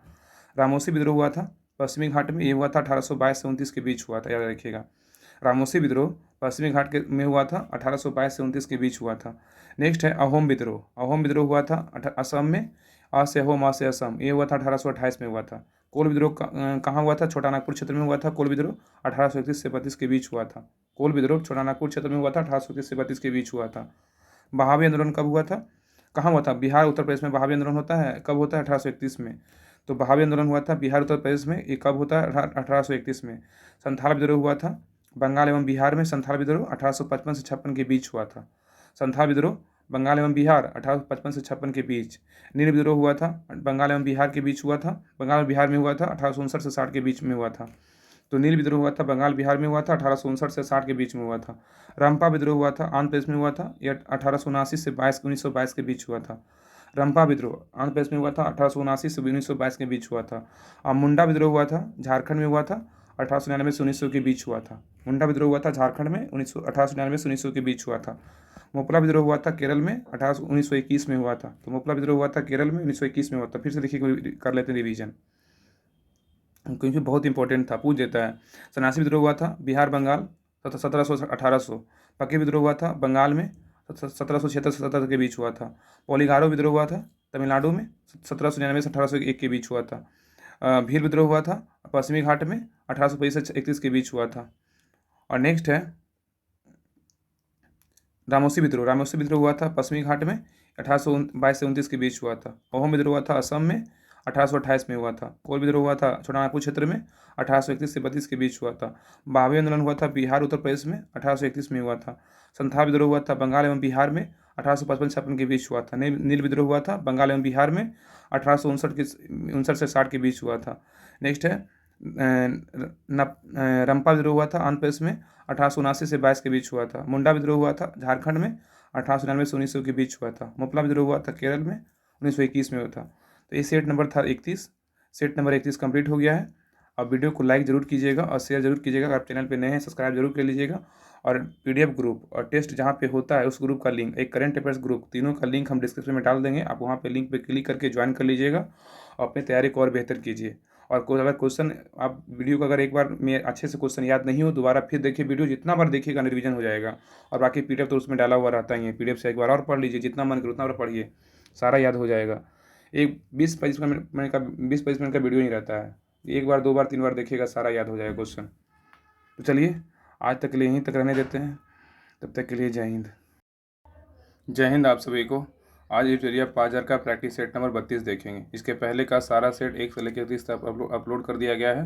और आपका कोई भी सेट छूट गया तो जाके ज़रूर देखिए, क्योंकि इसमें क्वेश्चन का जो है ना लेवल बहुत ही अच्छा डाला गया। आगामी एग्जाम में जो भी एग्जाम होने वाला है ना, अभी बिहार पुलिस का, बिहार दरोगा का वैकेंसी जो आने वाला है, बीएसएससी में जो भी एग्जाम, एनीबडी कोई भी एग्जाम दीजिए ना, आपको जीके जीएस का क्वेश्चन पूछेगा, आपको इस बुक से क्वेश्चन देखने को जरूर मिलेगा। तो अच्छे से इस बुक को कंप्लीट कीजिए। आपको पता है डेली एक सेट हम लोग कंप्लीट करते हैं, इसका डेली टेस्ट भी होता है। अगर आप चाहते हैं इसका टेस्ट देने के लिए तो शाम में 6:30 बजे टेस्ट होता है। और टेस्ट ग्रुप ज्वाइन कर लीजिए, इसका डिस्क्रिप्शन में लिंक हम डाल देंगे। और पीडीएफ आपको कहाँ से मिलेगा, इसका भी हम ग्रुप का लिंक हम डाल देंगे डिस्क्रिप्शन में। आप पीडीएफ ग्रुप और टेस्ट ग्रुप और एक करंट अफेयर्स ग्रुप जो गौरव सर डेली पढ़ाते हैं, वो तीनों का ग्रुप हम डिस्क्रिप्शन में लिंक डाल देंगे, वहाँ से आप ज्वाइन कर लीजिएगा।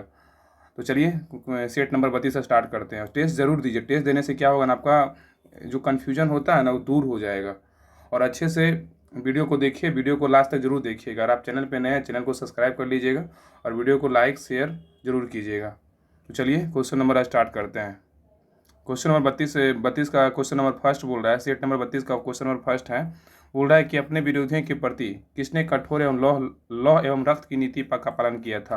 बताइए आंसर आप लोग को जरूर देना है। बताइए इसका आंसर क्या हुआ एक का। और लास्ट में ये भी बताना है कि वीडियो कैसा लगा, अच्छा लगा, खराब लगा, जो भी आपके मन में जो भावना है आप जरूर लिखिए कि हाँ वीडियो अच्छा लगा, खराब लगा, जो भी मन है आपको जरूर लिखिए और आंसर जरूर देना है। तो क्वेश्चन नंबर 1 बोल रहा है कि अपने विरोधियों के प्रति किसने कठोर एवं लौह रक्त की नीति पालन किया था। तो एक का राइट आंसर होगा ऑप्शन नंबर सी। कौन किया था? बलवन किया था, याद रखिएगा। ध्यान से सुनिएगा, क्वेश्चन याद हो जाएगा, क्योंकि हम क्वेश्चन को एक नहीं 2 बार रिपीट करते हैं। अगर आपका सारा ध्यान, अगर कंसंट्रेट आप यहाँ पे वीडियो पे रखते हैं तो आपका हर क्वेश्चन ना माइंड में सेट होगा। क्वेश्चन नंबर 2 है, बोल रहा है जब तक हमारे शरीर में खून की एक भी बूंद रहेगी। बोल रहा है कि जब तक हमारे शरीर में खून की एक भी बूंद रहेगी तो हम अंग्रेजों से बगावत और उनका विरोध करते रहेंगे। यह कथन किसका है? बताइए। बहुत ही अच्छा क्वेश्चन है। क्या आंसर होगा? 2 का राइट आंसर होगा ऑप्शन नंबर ए होगा, पीर अली खान। बोल रहा है कि जब तक हमारे शरीर में खून की एक भी बूंद रहेगी हम अंग्रेजों से बगावत और उनका विरोध करते रहेंगे। यह कथन किसका था, किस व्यक्ति का था? पीर अली खान का था। क्वेश्चन नंबर नेक्स्ट पे आइए। क्वेश्चन नंबर 3 बोल रहा है कि निम्नलिखित में से किस मराठों के मैकियावेली कहा जाता है। निम्नलिखित में से किस मराठों का मैकियावेली कहा गया है? तो 3 का राइट आंसर होगा ऑप्शन नंबर ए, नाना फडणवीस को कहा गया है। नेक्स्ट क्वेश्चन नंबर 4 बोल रहा है कि पाहुल प्रणाली की शुरुआत किसके द्वारा किया गया था। पाहुल प्रणाली की शुरुआत किसके द्वारा किया गया था? तो 4 का राइट आंसर होगा ऑप्शन नंबर सी, गुरु गोविंद सिंह के द्वारा किया गया था। नेक्स्ट क्वेश्चन पे आइए। क्वेश्चन नंबर 5 बोल रहा है कि मुस्लिम शिक्षा के विकास के लिए प्रथम मदरसा की स्थापना कब की गई थी। मुस्लिम शिक्षा के विकास के लिए प्रथम मदरसा की स्थापना कब किया गया था? तो 5 का राइट आंसर होगा ऑप्शन नंबर बी, 1781 में जो है प्रथम मदरसा की स्थापना किया गया था। मुस्लिम शिक्षा के विकास के लिए किया गया था। क्वेश्चन ये भी पूछ सकता है कि प्रथम मदरसा की स्थापना जो है 1781 में किस लिए किया गया था। तो मुस्लिम शिक्षा के विकास के लिए किया गया था। और कब किया गया था? 1781 में किया गया था। क्वेश्चन नंबर 6 बोल रहा है कि दास प्रथा का अंत किस गवर्नर जनरल के शासनकाल के दौरान किया गया था। दास प्रथा का अंत किस गवर्नर जनरल के शासनकाल में के दौरान किया गया था। तो 6 का राइट आंसर होगा ऑप्शन नंबर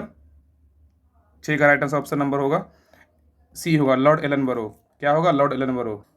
और याद रखिएगा कि अगर पूछा है कि दास प्रथा का अंत जो है कब किया गया था, तो याद रखिए 1843 में किया गया था। 1843 में किया गया था, 1843, याद रखिएगा, 1843 ईस्वी में। क्वेश्चन नंबर आइए 7 पे। बोल रहा है, क्वेश्चन नंबर 7 बोल रहा है कि भारतीय सुधार समिति की स्थापना किसने किया था। बताइए इसका आंसर क्या होगा। भारतीय सुधार समिति की स्थापना किसने किया था? तो 7 का राइट आंसर होगा ऑप्शन नंबर ए, दादा भाई नौरोजी ने किया था। याद रखिए, दादा भाई नौरोजी ने किया था। क्वेश्चन नंबर 8 बोल रहा है 1857 की क्रांति के दौरान फैजाबाद में इसका नेतृत्व किसने किया था?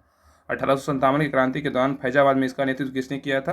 तो वाट का राइट आंसर होगा ऑप्शन नंबर सी, मौलवी अहमदुल्ला ने किया था। मौलवी अहमदुल्ला ने किया था। नेक्स्ट क्वेश्चन नंबर 9 है कि कैबिनेट मिशन 1946 को मुस्लिम लीग ने कब स्वीकार किया था? कैबिनेट मिशन 1946 को मुस्लिम लीग ने कब स्वीकार किया था? तो नो का राइट आंसर होगा ऑप्शन नंबर बी, 6 जून 1946 को क्या किया था? स्वीकार किया था। नेक्स्ट क्वेश्चन पे आइए, बोल रहा है कि भगत सिंह को फांसी की सजा सुनाने वाला न्यायाधीश निम्नलिखित में से कौन था? भगत सिंह को जब फांसी पड़ रहा था, उसमें जब जो कोर्ट में थे, बोल रहा भगत सिंह को फांसी की सजा सुनाने वाला न्यायाधीश निम्नलिखित में से कौन था? याद रखिए 10 का राइट आंसर क्या होगा? Option number C, GC Hilton ने थे। जीसी हिल्टन, क्या होगा? GC Hilton. नेक्स्ट क्वेश्चन पे, क्वेश्चन नंबर 11 बोल रहा है कि निम्नलिखित में से किस स्थान से नर्तकी की कांस्य मूर्ति प्राप्त हुई है? निम्नलिखित में से किस स्थान से नर्तकी की कांस्य मूर्ति प्राप्त हुई है? तो 11 का राइट आंसर होगा ऑप्शन नंबर सी, मोहनजोदड़ो से प्राप्त हुआ। याद रखिएगा। क्वेश्चन नंबर 12 पे, क्वेश्चन नंबर 12 बोल रहा है किस वर्ष राष्ट्रीय नियोजन समिति का गठन किया गया था? बताइए इसका आंसर क्या होगा? किस वर्ष राष्ट्रीय नियोजन समिति का गठन किया गया था? तो 12 का राइट आंसर का ऑप्शन नंबर ए, 1938 ईस्वी में किया गया था। नेक्स्ट क्वेश्चन है कि भारतीय विनियामक एवं विकास प्राधिकरण IRDA का मुख्यालय कहाँ स्थित है? भारतीय बीमा नियामक और विकास प्राधिकरण IRDA का मुख्यालय कहाँ स्थित है? तो 13 का राइट आंसर का ऑप्शन नंबर सी, हैदराबाद में स्थित है। याद रखिएगा, हैदराबाद। और एक बार इसका एक याद रखिएगा, स्थापना अगर पूछेगा IBRD का स्थापना कब हुआ था? इसका स्थापना हुआ था 1944 में स्थापना हुआ था। 1944 में स्थापना हुआ था। इसका फुल फॉर्म होता है IBRD का, ये जो है, सॉरी यहाँ पे, कहाँ पे चल गए, सॉरी यहाँ पे है ना, भारतीय विनियामक विकास प्राधिकरण IRD है ना, इरडा। सॉरी एक मिनट, देखिए यहाँ पे अगर बोलेगा ना कि IRD इरडा था, हम IBRD पढ़ लिए थे। IBRD का अगर स्थापना बोलेगा तो 1944 में स्थापना हुआ था। याद रखिए, ये मेरे मिस्टेक से ये आ गया था याद। IBRD का स्थापना हुआ था 1944 में। और ये है इरडा, IRDA, इसका फुल फॉर्म होता है insurance regulatory and development authority होता है। Insurance regulatory and development authority, भारतीय बीमा विनियामक और विकास प्राधिकरण इसका हिंदी में होता है। याद रखिएगा, IRDA का स्थापना जो हुआ था 1999 में स्थापना हुआ था। 1999 में। अगर IRDA बोले 1999 में स्थापना हुआ था, लेकिन IBRD बोलेगा तो 1944 में स्थापना हुआ था। याद रखिएगा।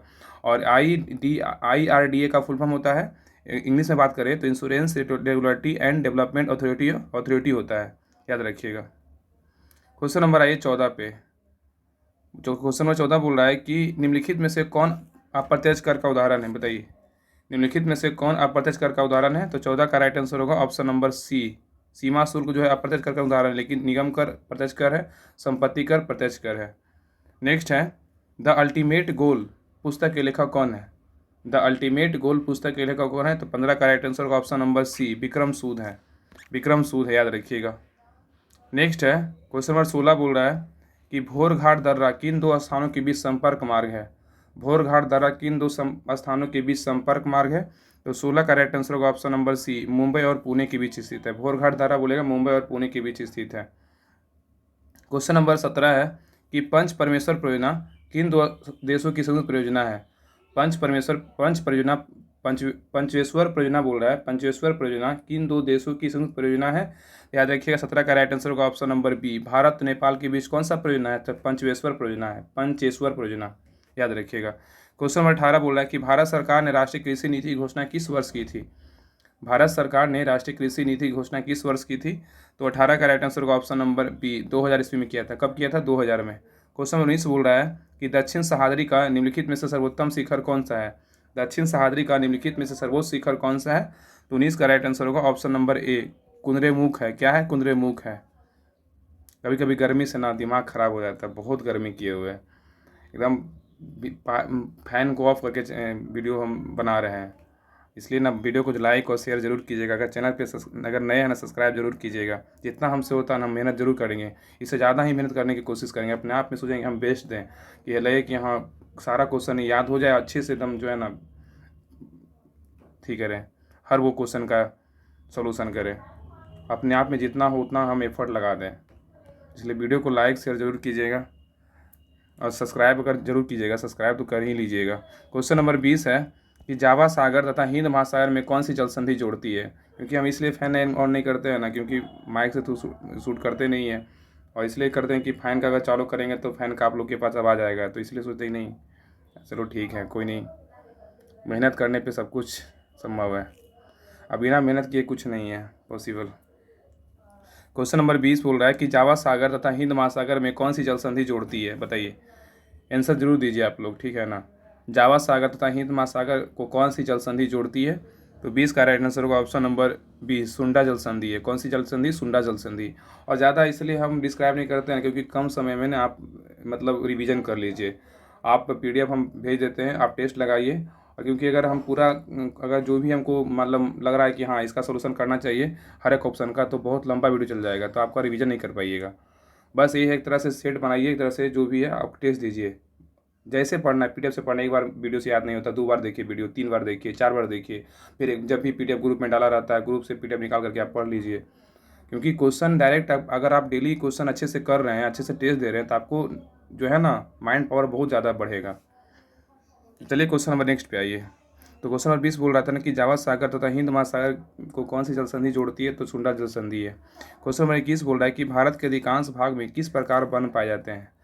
भारत के अधिकांश भाग में किस प्रकार के वन पाए जाते हैं? तो 21 का राइट आंसर होगा ऑप्शन नंबर बी, उष्णकटिबंधीय पतझड़ वन पाए जाते हैं, याद रखिएगा। क्वेश्चन नंबर 22 बोल रहा है कि निम्नलिखित में से किस मृदा का क्षेत्रीय विस्तार भारत में सर्वाधिक है?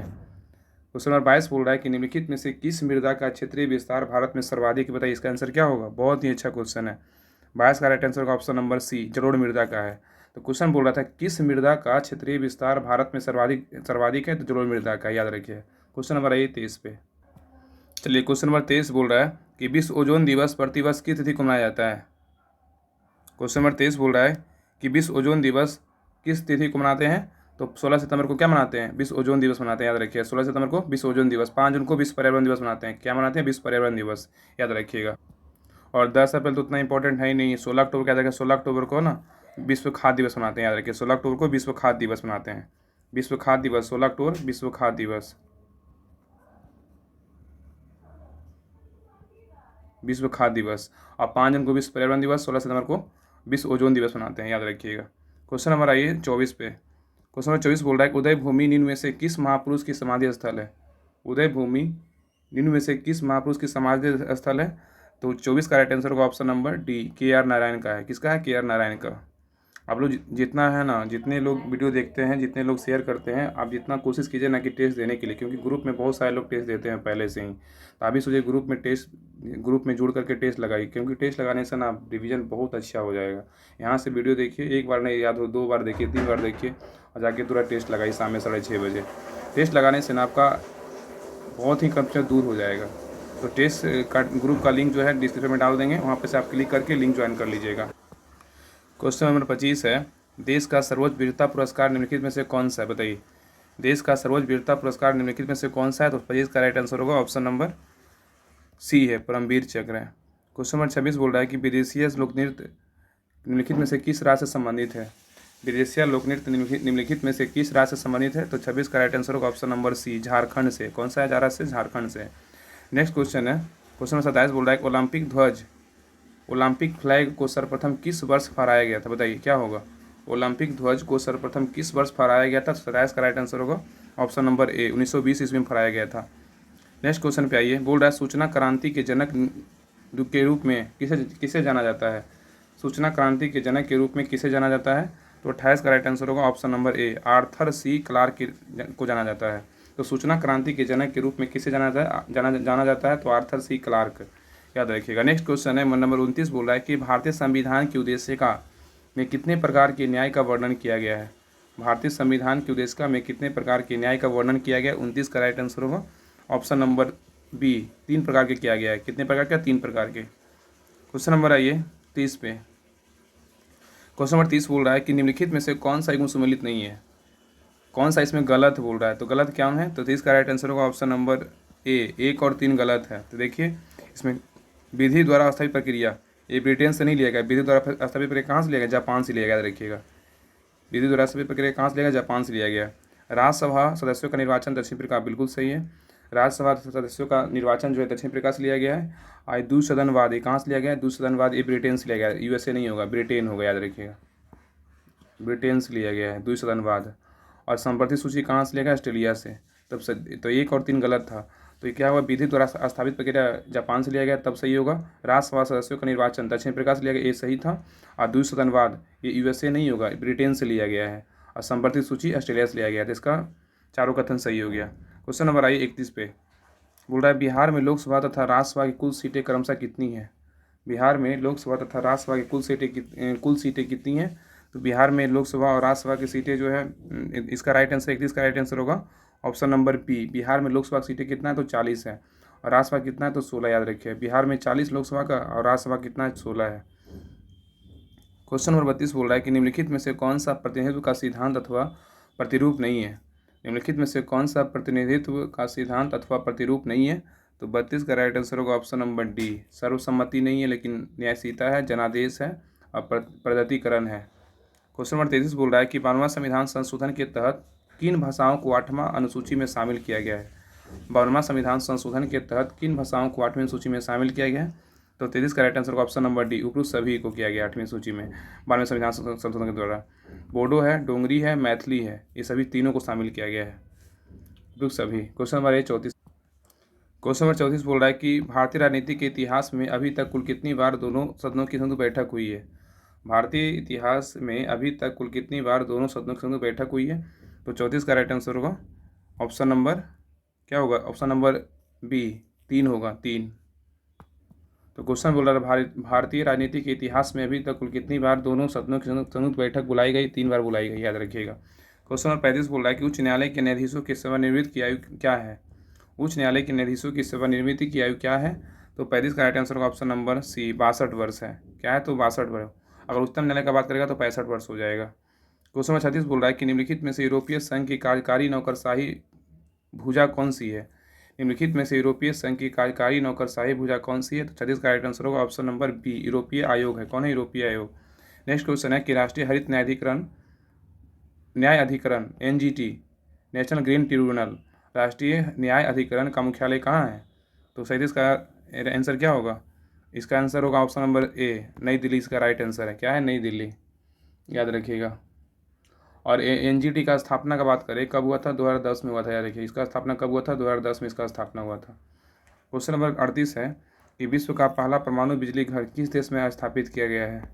विश्व का पहला परमाणु बिजली घर किस देश में स्थापित किया गया है। तो 38 का राइट आंसर होगा ऑप्शन नंबर डी, रूस में किया गया। कहाँ, रूस में। क्वेश्चन नंबर 39 है कि बारवरी तथा जमुनापुरी किसकी प्रमुख नस्लें हैं। बारवरी तथा जमुनापुरी किसकी प्रमुख नस्लें हैं। तो 39 का राइट आंसर होगा ऑप्शन नंबर सी, बकरी का है। बारवरी और जमुनापुरी किसकी है, बकरी का है। किसी घर में लगे बिजली का बल्ब 200 वोल्ट तथा 100 वाट लिखा हुआ है, उस बल्ब का कुल प्रतिरोध कितना होगा। बोला है किसी घर में बिजली का बल्ब लगा हुआ, उस पर 200 वोल्ट तथा 100 वाट लिखा हुआ है, तो उस बल्ब का कुल प्रतिरोध कितना होगा। तो 40 का राइट आंसर होगा ऑप्शन नंबर बी, 400 एम्पियर होगा। कितना, 400 एम्पियर। नेक्स्ट है पेड़ पौधे की टहनियों को हिलाने से फूल पत्तों का गिरना न्यूटन के किस नियम का उदाहरण है। बोल रहा है पेड़ पौधे की टहनियों को हिलाने से फूल पत्ते का गिरना न्यूटन के किस नियम पर आधारित है। तो 41 का राइट आंसर होगा ऑप्शन नंबर ए, पहला नियम पे। कौन सा नियम, पहला नियम पे। नेक्स्ट क्वेश्चन है कि प्रकाश का वेग होता है, कितना होता है। तो 42 का राइट आंसर होगा ऑप्शन नंबर बी, 3 × 10⁸ मीटर पर सेकेंड होता है। तो प्रकाश का जो वेग होता है 3 × 10⁸ मीटर पर सेकेंड। नेक्स्ट क्वेश्चन है कि सेविंग ब्रश के रेशो का आपस में चिपक जाना किसका उदाहरण है। सेविंग ब्रश के रेशो का आपस में चिपक जाना किसका उदाहरण है। तो 43 का राइट आंसर होगा ऑप्शन नंबर डी, पृष्ठ तनाव का। किसका, पृष्ठ तनाव का। नेक्स्ट है फ्लेमिंग के बाएं हाथ के नियम का प्रयोग किसकी दिशा का पता लगाने के लिए किया जाता है। फ्लेमिंग के दाएं हाथ के नियम का प्रयोग किसकी दिशा का पता लगाने के लिए किया जाता है। तो 44 का राइट आंसर होगा ऑप्शन नंबर ए, प्रेरित धारा का पता लगाने के लिए। किसका, प्रेरित धारा का पता लगाने के लिए। क्वेश्चन नंबर 45 है किसी तत्व का रासायनिक गुण निम्न में से कौन निर्धारित करता है। किसी तत्व का रासायनिक गुण निम्नलिखित में से कौन निर्धारण करता है। तो 45 का राइट आंसर होगा ऑप्शन नंबर सी, इलेक्ट्रॉन की संख्या का निर्धारण करता है। तो किसी तत्व का रासायनिक गुण निम्न में से कौन निर्धारित करता है। तो इलेक्ट्रॉन की संख्या करता है निर्धारण। क्वेश्चन नंबर 46 बोल रहा है कि निम्न में से कौन लोहे का सबसे शुद्धतम रूप है। निम्न में से कौन लोहे का सबसे शुद्धतम रूप है। तो 46 का राइट आंसर होगा ऑप्शन नंबर बी, पिटवा लोहा है। कौन है, पिटवा लोहा। नेक्स्ट है पीतल निम्नलिखित में से किसका मिश्रण है। पिताजी। याद रखिएगा 47 का राइट आंसर क्या होगा, ऑप्शन नंबर बी होगा, तांबा जस्ता। पिताजी तांबा जस्ता, याद रखिएगा। क्वेश्चन 48 बोल रहा है कि समुद्र में गोताखोरी करते समय गोताखोर ऑक्सीजन के समय किस गैस का प्रयोग करते हैं। समुद्र में गोताखोरी करते समय गोताखोर ऑक्सीजन के साथ किस गैस का प्रयोग करते हैं। तो 43 का राइट आंसर होगा ऑप्शन नंबर सी, हीलियम का प्रयोग करते हैं। किसका? हीलियम का। नेक्स्ट है 49 नंबर कि सुक्रोज के जल अपघटन से किसका निर्माण किया जाता है। सुक्रोज के जल अपघटन से किसका निर्माण किया जाता है। तो 49 का राइट आंसर होगा ऑप्शन नंबर डी, ग्लूकोज और फ्रक्टोज करता है। तो सुक्रोज के जल अपघटन से किसका निर्माण किया जाता है। तो फ्रुक्टोज और ग्लूकोज और फ्रक्टोज करता है। क्वेश्चन नंबर लास्ट है 50 नंबर क्वेश्चन है। बोले निम्नलिखित में से कौन ग्रेमेसी कुल का पौधा नहीं है, बताइए। बोल रहा है निम्नलिखित में से कौन ग्रेमिनेसी कुल का पौधा नहीं है। तो 50 का राइट आंसर का ऑप्शन नंबर ए, नारियल नहीं है, लेकिन जौ है, ज्वार है, मक्का है। ग्रेमिनेसी कुल का पौधा कौन सा है। ग्रेमिनेसी कुल का पौधा तो जौ है, ज्वार है, मक्का है, लेकिन नारियल जो है ग्रेमिनेसी कुल का पौधा नहीं है। अब आइए स्मरणीय तत्व पे, ये बहुत हर सेट के पीछे दिया रहता है, बहुत इंपॉर्टेंट तथ्य दिया रहता है, देखिएगा। बोला पॉइंट नंबर 1 है कि मंगल पांडे को फांसी दिया गया था कब। मंगल पांडे को फांसी कब दिया गया था। 8 अप्रैल 1857 को मंगल पांडे को फांसी दिया गया था। 8 अप्रैल 1857 को मंगल पांडे संबंधित थे, 34वीं बंगाल नेटिव इन्फेंट्री से संबंधित थे। नेक्स्ट है 1857 क्रांति की शुरुआत हुआ था कब। 10 मई 1857 को हुआ था। 1857 की क्रांति की शुरुआत हुआ 10 मई 1857। 1857 की क्रांति हेतु जांच गठन किया था पिल कमीशन का। 1857 की क्रांति की जांच हेतु गठन किया गया था पिल कमीशन का। 1857 की क्रांति के समय बंगाल का गवर्नर जनरल कौन था। लॉर्ड कैनिंग था। कौन था। Lord Canning. नेक्स्ट है 1857 की क्रांति के समय ब्रिटेन का प्रधानमंत्री कौन था। ब्रिटेन तो पामस्टेन था। 1857 की क्रांति के समय ब्रिटेन का प्रधानमंत्री कौन था। पामस्टेन। नेक्स्ट है बिहार में 1857 की क्रांति का नेतृत्व किसने किया था। तो वीर कुंवर सिंह ने किया था। बिहार में 1857 की क्रांति का नेतृत्व किसने किया था। वीर कुंवर सिंह ने किया था। कानपुर में 1857 की क्रांति का नेतृत्व किसने किया था। नाना साहेब तारा टोपे ने किया था। तो कानपुर में 1857 की क्रांति का नेतृत्व किसने किया था। नाना साहेब तारा टोपे ने किया था। नेक्स्ट है कि 1857 की क्रांति के संदर्भ में इतिहासकारों का मत क्या था। वही बोल रहा है 1857 की क्रांति जब हुआ था तो बहुत सारे इतिहासकार का क्या मत था। तो मत दिया हुआ, इतिहासकार दिया हुआ रहेगा। यह क्रांति भारत का प्रथम स्वतंत्रता संग्राम का था। यह मत किसने दिया था। बी डी सावरकर ने दिया था। यह क्रांति जो 1857 की जो क्रांति है ये भारत का प्रथम स्वतंत्रता संग्राम था, ये बी डी सावरकर ने बोला था। 1857 की क्रांति यह पूर्णतः सिपाही विद्रोह था, ये किसने कहा था। सर जॉन लॉरेंस एवं सीले ने कहा था। और 1857 की क्रांति को यह बर्बरता तथा सभ्यता के बीच युद्ध था, ये टी आर होम्स ने कहा था। और 1857 की क्रांति यह धर्मांधों और ईसाइयों के विरुद्ध युद्ध था, तो LER रीज कहा था। LR रीज कहा था। LR रीज। नेक्स्ट है यह अंग्रेजों के विरुद्ध हिंदू एवं मुसलमानों का षड्यंत्र था। 1857 जो क्रांति था यह अंग्रेजों के विरुद्ध हिंदू एवं मुसलमानों का षड्यंत्र था, ये जेम्स आउटरम W टेलर ने कहा था। 1857 की क्रांति यह एक राष्ट्रीय विद्रोह था, ये किसने कहा था। डिजरायली ने कहा था। क्या कहा था। डिजरायली ने कहा था। यह एक राष्ट्र विद्रोह है, तो डिजरायली ने कहा था। नेक्स्ट पे आइए। नेक्स्ट पॉइंट बोल रहा है कि बंकिम चंद्र चटर्जी द्वारा सन्यासी विद्रोह का उल्लेख किया गया था कहाँ। ये किया गया था आनंद मठ में किया गया था। कहाँ। आनंद मठ में किया गया था, याद रखिएगा, आनंद मठ में। नेक्स्ट है ब्रिटिश हाउस ऑफ कॉमन्स का चुनाव जीतने वाले पहले भारतीय कौन थे। दादाभाई नौरोजी। कब जीते। 1892 में। नेक्स्ट है भारतीय सुधार समिति 1897 की स्थापना किया गया था, दादाभाई नौरोजी ने किया था। नेक्स्ट है दादाभाई नौरोजी ने पहली बार स्वराज शब्द का प्रस्तुत किया था 1906 में। दादाभाई नौरोजी ने पहली बार स्वराज की मांग प्रस्तुत किया था 1906 में, कोलकाता अधिवेशन में किया था। नेक्स्ट है तूफानी हिंदू के नाम से जाना जाता है, स्वामी विवेकानंद। तूफानी हिंदू के नाम से जानते हैं तो स्वामी विवेकानंद। भवानी मंदिर नामक पुस्तिका लेखक कौन है। वीरेंद्र कुमार घोष है। भवानी मंदिर नामक पुस्तक का लेखक कौन है। वीरेंद्र कुमार घोष। नेक्स्ट पॉइंट है अनुशीलन समिति का गठन किसने किया था। पी मित्रा ने किया था। अनुशीलन समिति का गठन किसने किया था। पी मित्रा ने किया था। नेक्स्ट है अभिनव भारत नामक संस्था की स्थापना किया था, तो बी डी सावरकर ने किया था 1904 में। अभिनव भारत नामक संस्था की स्थापना किया था बी डी सावरकर 1904 में। नेक्स्ट है बाल गंगाधर तिलक को भारतीय शांति का जनक कहा था, वैलेंटाइन सिरोल ने कहा था। बाल गंगाधर तिलक को भारतीय शांति का जनक वैलेंटाइन सिरोल। नेक्स्ट है इंडियन होम रूल सोसाइटी की स्थापना किया था श्याम जी कृष्ण वर्मा लंदन में 1905 में। तो इंडियन होम रूल सोसाइटी की स्थापना किया गया था श्याम जी कृष्ण वर्मा 1905 में लंदन में किए थे। नेक्स्ट है बंगाल विभाजन के विरोध में स्वदेशी आंदोलन की घोषणा की गई थी 7 अगस्त 1905 को। बंगाल विभाजन के विरोध में स्वदेशी आंदोलन की घोषणा की गई थी 7 अगस्त 1905 को। नेक्स्ट है बंगाल विभाजन का प्रभावी हुआ था। बंगाल विभाजन प्रभावित हुआ 16 अक्टूबर 1905 को हुआ था। नेक्स्ट है बंगाल विभाजन का समर्थन किया था मुस्लिम लीग ने किया था। बंगाल विभाजन का समर्थन किया था मुस्लिम लीग ने किया था। नेक्स्ट है मुस्लिम लीग का प्रथम अधिवेशन हुआ था 1908 में हुआ था अमृतसर में। मुस्लिम लीग का प्रथम अधिवेशन हुआ था 1908 में अमृतसर में। नेक्स्ट है कर्जन वायली की हत्या किसने किया था। कर्जन वायली की हत्या किसने किया था। मदन लाल ढींगरा ने किया था। नेक्स्ट है 1897 क्रांति के प्रमुख नेता एवं भारतीय नायक हैं, नायिका। तो नायक और दिया हुआ है या नायिका एक के अंदर दिया हुआ है। तो रानी लक्ष्मीबाई कहाँ से थी? तो झांसी से थी। रानी लक्ष्मीबाई कहाँ से थी? झांसी से। नेक्स्ट है बेगम हजरत महल कहाँ से थी? तो याद रखिए लखनऊ से। लखनऊ से बेगम हजरत महल। इलाहाबाद से कौन थी? लियाकत अली खान इलाहाबाद से थे। कानपुर से कौन थे? तो नाना साहेब एवं तात्या टोपे कानपुर से। बरेली से कौन थे? खान अब्दुल गफ्फार खान। दिल्ली से कौन थे? बहादुर शाह जफर। जगदीशपुर बिहार से कौन थे? कुंवर सिंह, याद रखिएगा। तो झांसी से रानी लक्ष्मीबाई, लखनऊ से बेगम हजरत महल, इलाहाबाद से लियाकत अली, कानपुर से नाना साहब तात्या टोपे और दिल्ली से तो कानपुर बरेली से तो खान बहादुर खान, दिल्ली से तो बहादुर शाह जफर और जगदीशपुर से बिहार से कुंवर सिंह। तो सेट नंबर 32 कंप्लीट हो गया है। और इसका जो PDF और टेस्ट ग्रुप और करेंट अफेयर्स ग्रुप तीनों का डिस्क्रिप्शन में लिंक डाल देंगे। तो वहाँ से आप तीनों ग्रुप का लिंक पे क्लिक करके ज्वाइन कर लीजिएगा और टेस्ट दीजिए और PDF ग्रुप में ज्वाइन कीजिए। उसमें बोर्ड भी डाला हुआ है, हर बहुत प्रकार का PDF हम उसमें सेंड करते हैं। जरूर ज्वाइन कीजिए, तीनों ग्रुप ज्वाइन कर लीजिए। तो चलिए सेट नंबर 32 कंप्लीट हो गया है। सेट नंबर 33 देख लेंगे, कल देखेंगे। चलिए तब तक के लिए जय हिंद। जय हिंद आप सभी को। आज यूटेरिया प्रैक्टिस सेट नंबर 33 देखेंगे। यूटेरिया पाजर का प्रैक्टिस सेट नंबर 33 है। इसके पहले का सारा सेट अपलोड हो चुका है, तो अगर आप नहीं देखें जाके ज़रूर देखिए। कोई भी सेट आपका छूट गया जाके ज़रूर देखिए कि हर इस बुक में जो है ना, हर क्वेश्चन बहुत इंपॉर्टेंट है। तो जाके ज़रूर देखिए जो भी सेट आपका छूटा है। और टेलीग्राम ग्रुप, इस PDF को कैसे आपको लेना है और इसका डेली शाम में 6:30 बजे टेस्ट भी होता है। तो जाके इसका हम डिस्क्रिप्शन में जो है ना लिंक डाल देंगे, या तो आप टेलीग्राम पे सर्च कीजिएगा, राहुल स्टडी ग्रुप आ जाएगा। उस ग्रुप को ज्वाइन कर लीजिएगा। 1 से लेके 32 तक सारा PDF उस पर डाला हुआ है। PDF डाला हुआ है, बोर्ड भी डाला हुआ है। अगर आप चाहते हैं कि वीडियो देख करके जो भी सेट छूटा है वीडियो देखिए और जहाँ वहाँ जाके बोर्ड से निकाल करके वहाँ से टेस्ट को रिवीजन कीजिए। जितना रिवीजन कीजिए उतना फ़ायदा होगा, क्योंकि पता है अभी एग्ज़ाम आने वाला बहुत सारा है।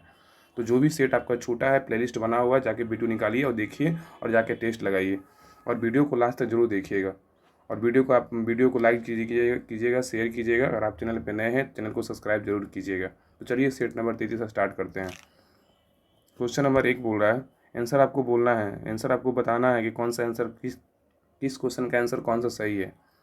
आंसर आप लोग जरूर बताइएगा, शेयर जरूर कीजिएगा।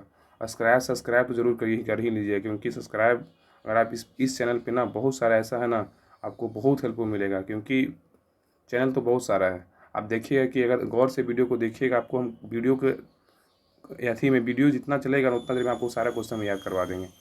तो अच्छे से देखिएगा और ध्यान दीजिएगा। और टेस्ट ग्रुप में जरूर ज्वाइन कर लीजिए, क्योंकि उसमें बहुत सारे लोग टेस्ट ऑलरेडी दे रहे हैं। तो पीछे क्यों रहिएगा, आराम से ग्रुप ज्वाइन कीजिए और टेस्ट लगाइए। चलिए क्वेश्चन नंबर 1 है, बोल रहा है टीका रोग का संबंध किस फसल से है? बताइए। एक का आंसर क्या होगा? टीका रोग का संबंध किस फसल से है?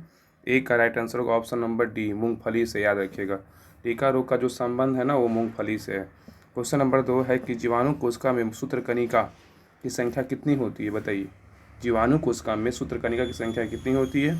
2 का राइट आंसर होगा ऑप्शन नंबर डी 0 होता है। क्वेश्चन नंबर 3 बोल रहा है कि निम्नलिखित में से किस कोशिकाओं के द्वारा इंसुलिन का रिसाव होता है? निम्नलिखित में से किस कोशिकाओं के द्वारा इंसुलिन का रिसाव होता है? तो 3 का राइट आंसर होगा ऑप्शन नंबर बी, बीटा कोशिका में क्या होता है? इंसुलिन का रिसाव होता है। याद रखिए, क्वेश्चन पूछेगा किस कोशिका के द्वारा इंसुलिन का रिसाव होता है। किस कोशिका के द्वारा इंसुलिन का रिसाव होता है? तो बीटा कोशिका के द्वारा इंसुलिन का रिसाव होता है। याद रखिएगा। क्वेश्चन नंबर 4 बोल रहा है कि मानव शरीर की सबसे लंबी अस्थि कौन सी है? बताइए। मानव शरीर की सबसे लंबी अस्थि बोल रहा है कि सबसे लंबी अस्थि कौन सी है? तो 4 का राइट आंसर होगा ऑप्शन नंबर ए, उरु अस्थि है। क्या है? उरु अस्थि। नेक्स्ट क्वेश्चन का बात करें, बोल रहा है कि निम्न में से कौन एक प्रकार के रेशेदार प्रोटीन का उदाहरण है? बताइए। एक आंसर क्या होगा? निम्न में से कौन एक प्रकार का रेशेदार प्रोटीन का उदाहरण है? तो 5 का राइट आंसर होगा ऑप्शन नंबर सी, क्रिएटिन है। क्या है? क्रिएटिन। नेक्स्ट क्वेश्चन नंबर 6 है, विश्व वानिकी दिवस प्रतिवर्ष किस तिथि को मनाया जाता है? विश्व वानिकी दिवस प्रतिवर्ष किस तिथि को मनाते हैं? तो 6 का राइट आंसर होगा ऑप्शन नंबर बी, 21 मार्च को क्या मनाते हैं? विश्व वानिकी दिवस मनाते हैं। याद रखिएगा। क्वेश्चन नंबर 7 है, कांगेर घाटी राष्ट्रीय उद्यान किस राज्य में स्थित है? बताइए। कांगेर घाटी राष्ट्रीय उद्यान किस राज्य में स्थित है? 7 का राइट आंसर होगा ऑप्शन नंबर डी, छत्तीसगढ़ में स्थित है। क्या है? छत्तीसगढ़ में। नेक्स्ट क्वेश्चन नंबर 8 है, बोला निम्न में से मुद्रा के किस रूप में संकीर्ण मुद्रा कहा जाता है? निम्न में से मुद्रा को किस रूप को संकीर्ण मुद्रा कहा जाता है? तो याद रखिए ऑप्शन नंबर 8 का राइट आंसर क्या होगा? ऑप्शन नंबर M1 को कहा जाता है। किसको? M1 को। क्वेश्चन बोल रहा था कि निम्न में से मुद्रा के किस रूप को संकीर्ण मुद्रा कहा जाता है? तो M1 को कहा जाता है।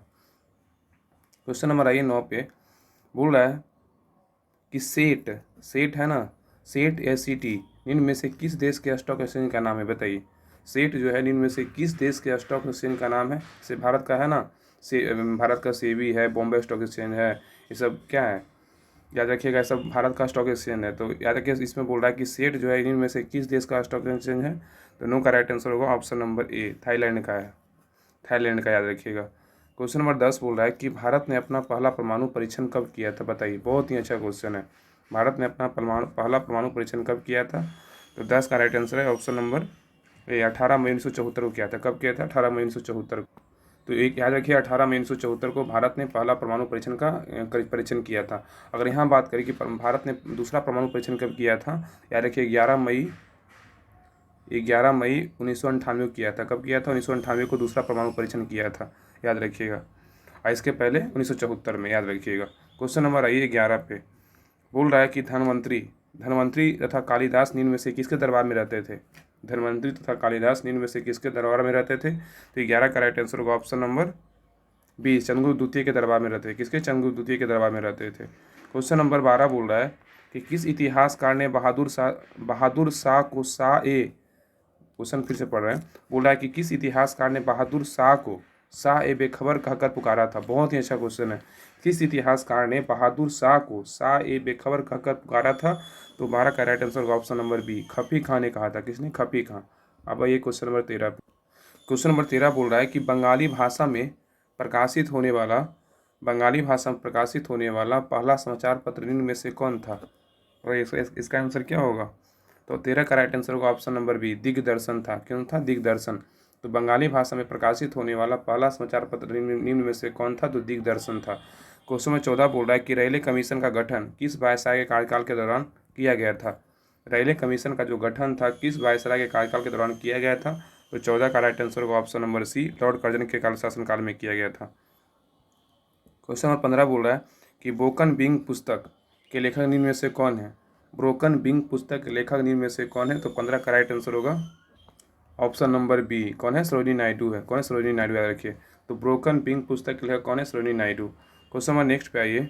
बोल रहा अहमदाबाद मिल हड़ताल के बाद मिल मालिकों के द्वारा कितने प्रतिशत बोनस देना स्वीकार किया गया था? बोल रहा अहमदाबाद मिल मजदूर हड़ताल के बाद मिल मालिकों के द्वारा कितने प्रतिशत बोनस देना स्वीकार किया गया था? तो 16 का राइट आंसर होगा ऑप्शन नंबर डी, 35% स्वीकार किया गया था बोनस देना। नेक्स्ट है क्वेश्चन नंबर 17 बोल रहा है कि इंडियन सोसाइटी संगठन की स्थापना किसके द्वारा किया गया था? इंडियन सोसाइटी संगठन की किसके द्वारा स्थापना किया गया था? याद रखिएगा 17 का राइट आंसर होगा option number B, Anand Mohan Bose के द्वारा किया गया था। क्वेश्चन नंबर 18 बोल रहा है कि निम्नलिखित में से भारतीय राष्ट्रीय कांग्रेस का कौन सा अधिवेशन गाँव में संपन्न प्रथम अधिवेशन था? निम्नलिखित में से भारतीय राष्ट्रीय कांग्रेस का कौन सा अधिवेशन गांव में संपन्न प्रथम अधिवेशन था? याद रखिएगा 91 था। 18 का राइट आंसर क्या होगा? ऑप्शन नंबर सी, 91 था। ये कहाँ हुआ था? याद रखिएगा फैजपुर में हुआ था। यही एक मात्र था, ये फैजपुर में हुआ था। और यह था कि इसका अध्यक्षता किसने किया था? तो JL नेहरू ने किया था। अध्यक्षता का बात करें, JL नेहरू, JL नेहरू किए थे, जवाहरलाल नेहरू किए थे इसका अध्यक्षता, जो फैजपुर में हुआ था। क्वेश्चन नंबर 19 पे बोल रहा है कि किस संधि के द्वारा तृतीय अंग्ल मैसूर युद्ध हुआ था? बोल रहा है कि किस संधि के द्वारा तृतीय अंग्ल मैसूर युद्ध समाप्त किया गया था? बोल रहा है किस संधि के द्वारा तृतीय अंग्ल मैसूर युद्ध समाप्त किया गया था? तो 19 का राइट आंसर होगा ऑप्शन नंबर बी, श्रीरंगपट्टनम की संधि के द्वारा क्या किया गया था? तृतीय अंग्ल मैसूर युद्ध समाप्त हुआ था। और तृतीय अंग्ल मैसूर युद्ध कब हुआ था? याद रखिएगा, ये 1790 से 92 के बीच हुआ था। 1790 से 92 के बीच तृतीय अंग्ल मैसूर युद्ध हुआ था। क्वेश्चन नंबर आइए 20 पे। क्वेश्चन नंबर 20 बोल रहा है किस वर्ष जजिया कर को पुनः लागू किया गया था? किस वर्ष जजिया कर को पुनः लागू किया गया था? तो 20 का राइट आंसर होगा ऑप्शन नंबर बी, 1679 में किया गया था। कब? 1679 में। नेक्स्ट है क्वेश्चन नंबर 21 बोल रहा है कि जलियांवाला बाग हत्याकांड के बाद किसने नाइटहुड की उपाधि को वापस कर दिया था? बताइए। जलियांवाला बाग हत्याकांड के बाद किसने नाइटहुड की उपाधि को वापस कर दिया था? 21 का राइट आंसर होगा option number C, Rabindranath Tagore ने कर दिया। कौन किया था? रविन्द्रनाथ टैगोर ने किया था। क्वेश्चन नंबर बोल रहा है 22 क्या कह रहा है कि प्रथम विश्व कप हॉकी का आयोजन किस वर्ष किया गया था? प्रथम विश्व कप हॉकी का आयोजन किस वर्ष किया गया था? तो 22 का राइट आंसर होगा ऑप्शन नंबर सी, 1971 ईस्वी में किया गया था। कब किया गया? 1971 ईस्वी में। क्वेश्चन नंबर 23 का बात करें, बोल रहा है हाउ टू बी राइटर पुस्तक के लेखक कौन है? तो 23 का राइट आंसर होगा ऑप्शन नंबर डी होगा। कौन है? रस्किन बॉन्ड है। कौन है? Ruskin Bond. How to be a writer पुस्तक के लिए कौन है? तो रस्किन बॉन्ड है। क्वेश्चन नंबर 24 है। थोड़ा सा पीडीएफ ना धुंधला आपको दिख रहा होगा, थोड़ा क्वालिटी बढ़ा लीजिए और मेरे बातों पे ना आप ध्यान दीजिएगा। थोड़ा सा धुंधला है इसमें दिख रहा है, पर कोई नहीं, कंजस्ट कर लेंगे। तो 24 नंबर क्वेश्चन बोल रहा है ना, हम जो बोलेंगे उस पर ध्यान दीजिए। थोड़ा सा धुंधला है तो आप उसका क्वालिटी वीडियो का बढ़ा लीजिए। यहाँ व्यक्ति का नाम है, समाधि स्थल दिया हुआ है, हम पढ़ रहे हैं। देखिए इसमें बोल रहा है कौन किसका मिलान सही नहीं है, बोल रहा है किसका मिलान जो है समाधि स्थल नहीं है। तो बोल रहा है, तो इसमें बोल रहा है गलत क्या है, तो शंकर दयाल शर्मा, ये इसका ना शंकर दयाल शर्मा इनका था कर्म भूमि था, चैत्रा भूमि नहीं होगा, यहाँ पे कर्म भूमि होगा, याद रखिएगा। कर्म भूमि था शंकर दयाल शर्मा का।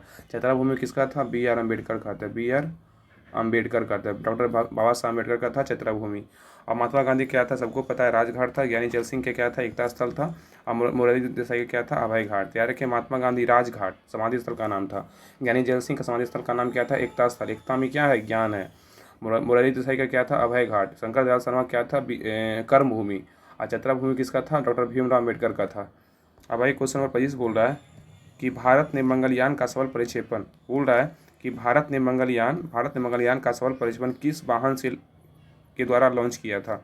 भारत ने मंगलयान का सफल प्रक्षेपण किस लॉन्च वाहन के द्वारा किया था? याद रखिए, ऑप्शन नंबर इसका 25 का right answer option number B होगा, PSLV XL C-25, याद रखिएगा। क्वेश्चन नंबर 26 बोल रहा है ग्रीन हाउस प्रभाव का अर्थ क्या है? बोल रहा है ग्रीन हाउस प्रभाव का अर्थ क्या है? याद रखिएगा, 26 का राइट आंसर होगा ऑप्शन नंबर ए, वायुमंडल कार्बन डाइऑक्साइड के कारण सौर ऊर्जा का विसापन करता है। क्या करता है? विपासन करता है, विपासन।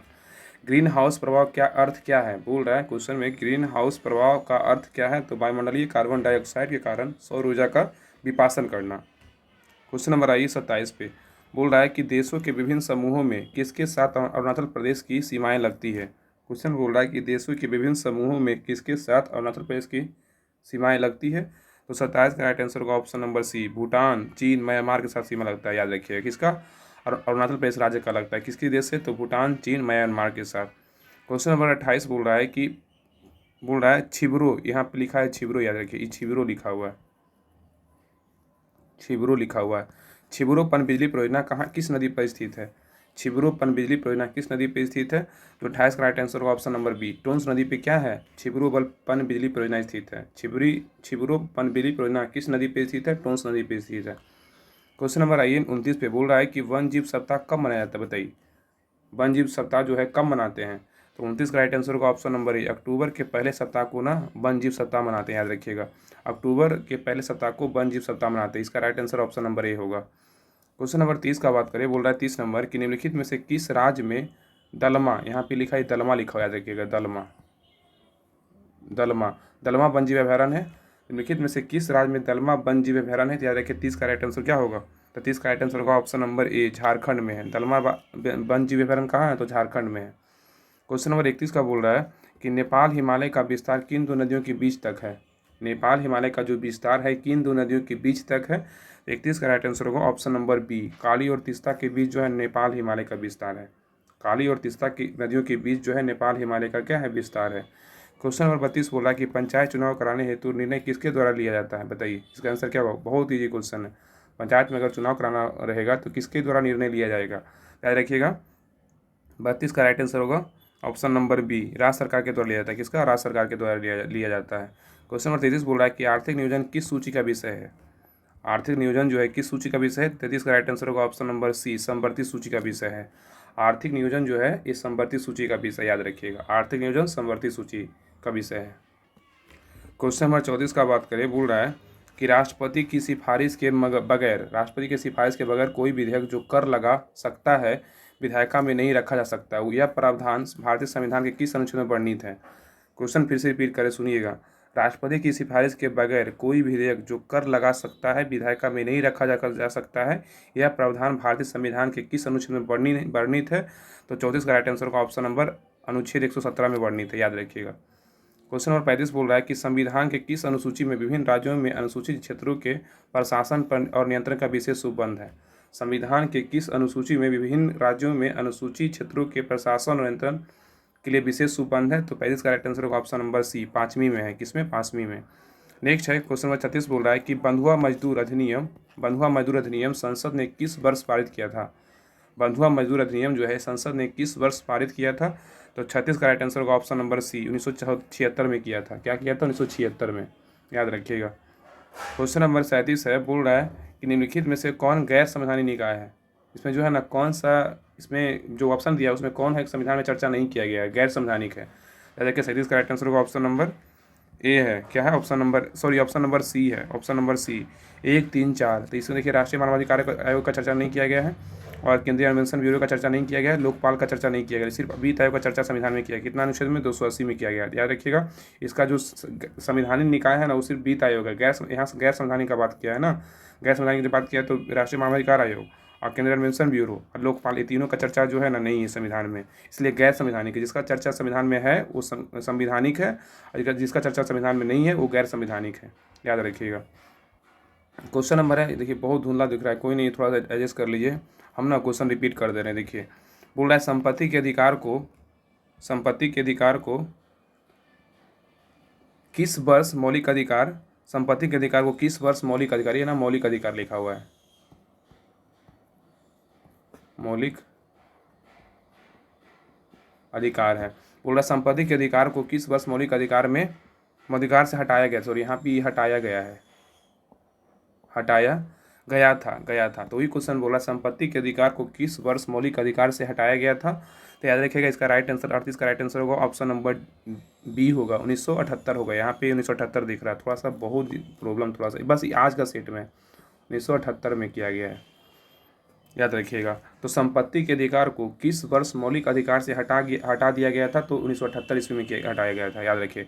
अब किस ये मौलिक अधिकार किस संविधान संशोधन था? 44वां था। याद रखिए 44वां संविधान संशोधन था। याद रखिए 44वां संविधान संशोधन था। याद रखिएगा। क्वेश्चन नंबर 39 है, ये रिवर सूत्र याद रखिएगा। कहाँ पे लिखे? ये रिवर सूत्र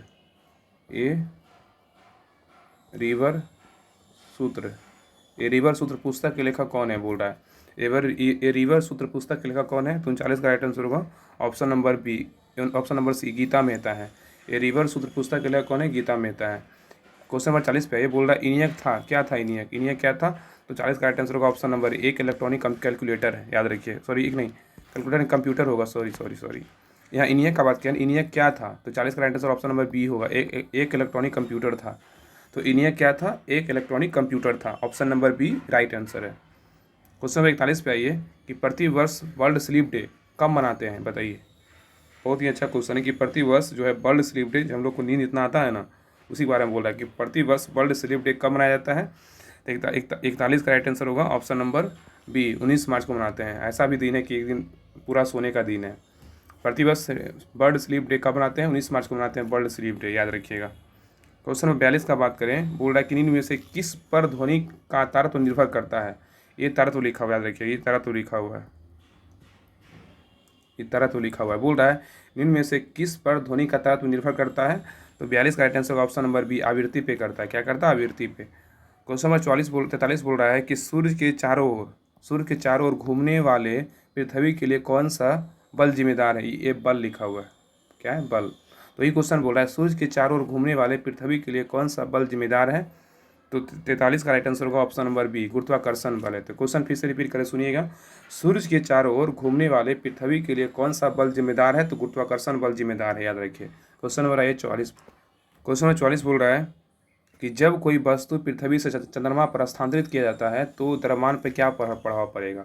जब कोई वस्तु पृथ्वी से चंद्रमा पर स्थानांतरित करेंगे तो द्रव्यमान पे क्या प्रभाव पड़ता है? तो 44 का राइट आंसर होगा ऑप्शन नंबर सी, अपरिवर्तित रहता है। क्या करता रहता है? अपरिवर्तित रहता है। क्वेश्चन नंबर 45 बोल रहा है कि रात के समय आवासीय क्षेत्र में शोर का अनुमानित स्वर कितना होना चाहिए? रात के समय में आवासीय क्षेत्र में शोर का अनुमानित स्वर कितना होना चाहिए? तो 45 का राइट आंसर होगा ऑप्शन नंबर ए, 45 डेसिबल होना चाहिए। याद रखिएगा। क्वेश्चन नंबर 46 बोल रहा है कि निम्नलिखित में से किसका तरंग दैर्घ्य सबसे कम होता है? बताइए। निम्नलिखित में से किसका तरंग दैर्घ्य जो है सबसे कम होता है? तो 46 का राइट आंसर होगा ऑप्शन नंबर डी, गामा किरणें का तरंग दैर्घ्य सबसे कम होता है, लेकिन ज़्यादा का बात करेगा तो ज़्यादा होता है अल्फा का। अल्फा किरणें का जो है ना तरंग दैर्घ्य ज़्यादा होता है, और गामा किरणें का तरंग दैर्घ्य क्या होता है? तो कम होता है। तो तरंग दैर्घ्य कम का बात किया तो option number D right answer है।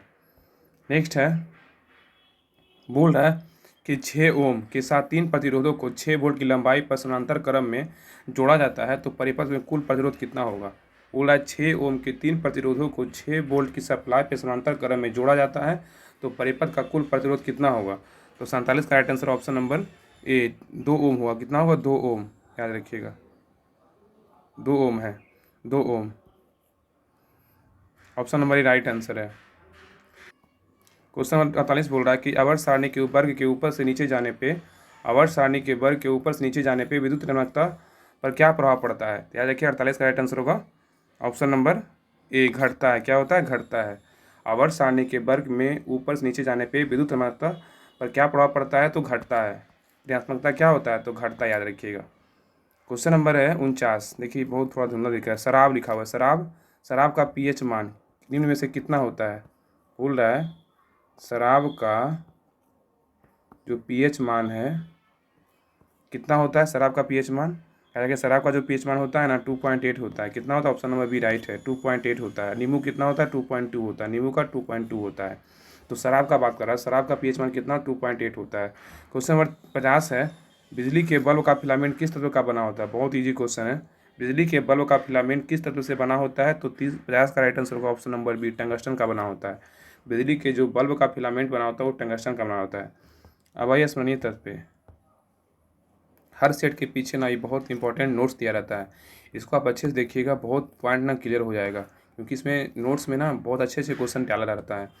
तो क्वेश्चन नंबर 1 बोल रहा है, पॉइंट नंबर 1 कि वायसराय लॉर्ड हार्डिंग पर बम फेंका गया था। वायसराय लॉर्ड हार्डिंग पर बम फेंका गया था, रास बिहारी बोस के द्वारा दिसंबर 1912 में फेंका गया था। याद रखिए, क्वेश्चन पूछेगा कि वायसराय लॉर्ड हार्डिंग पर बम फेंका गया था किसके द्वारा, तो रास बिहारी बोस के द्वारा फेंका गया। कब फेंका गया था, 1912 में फेंका गया था।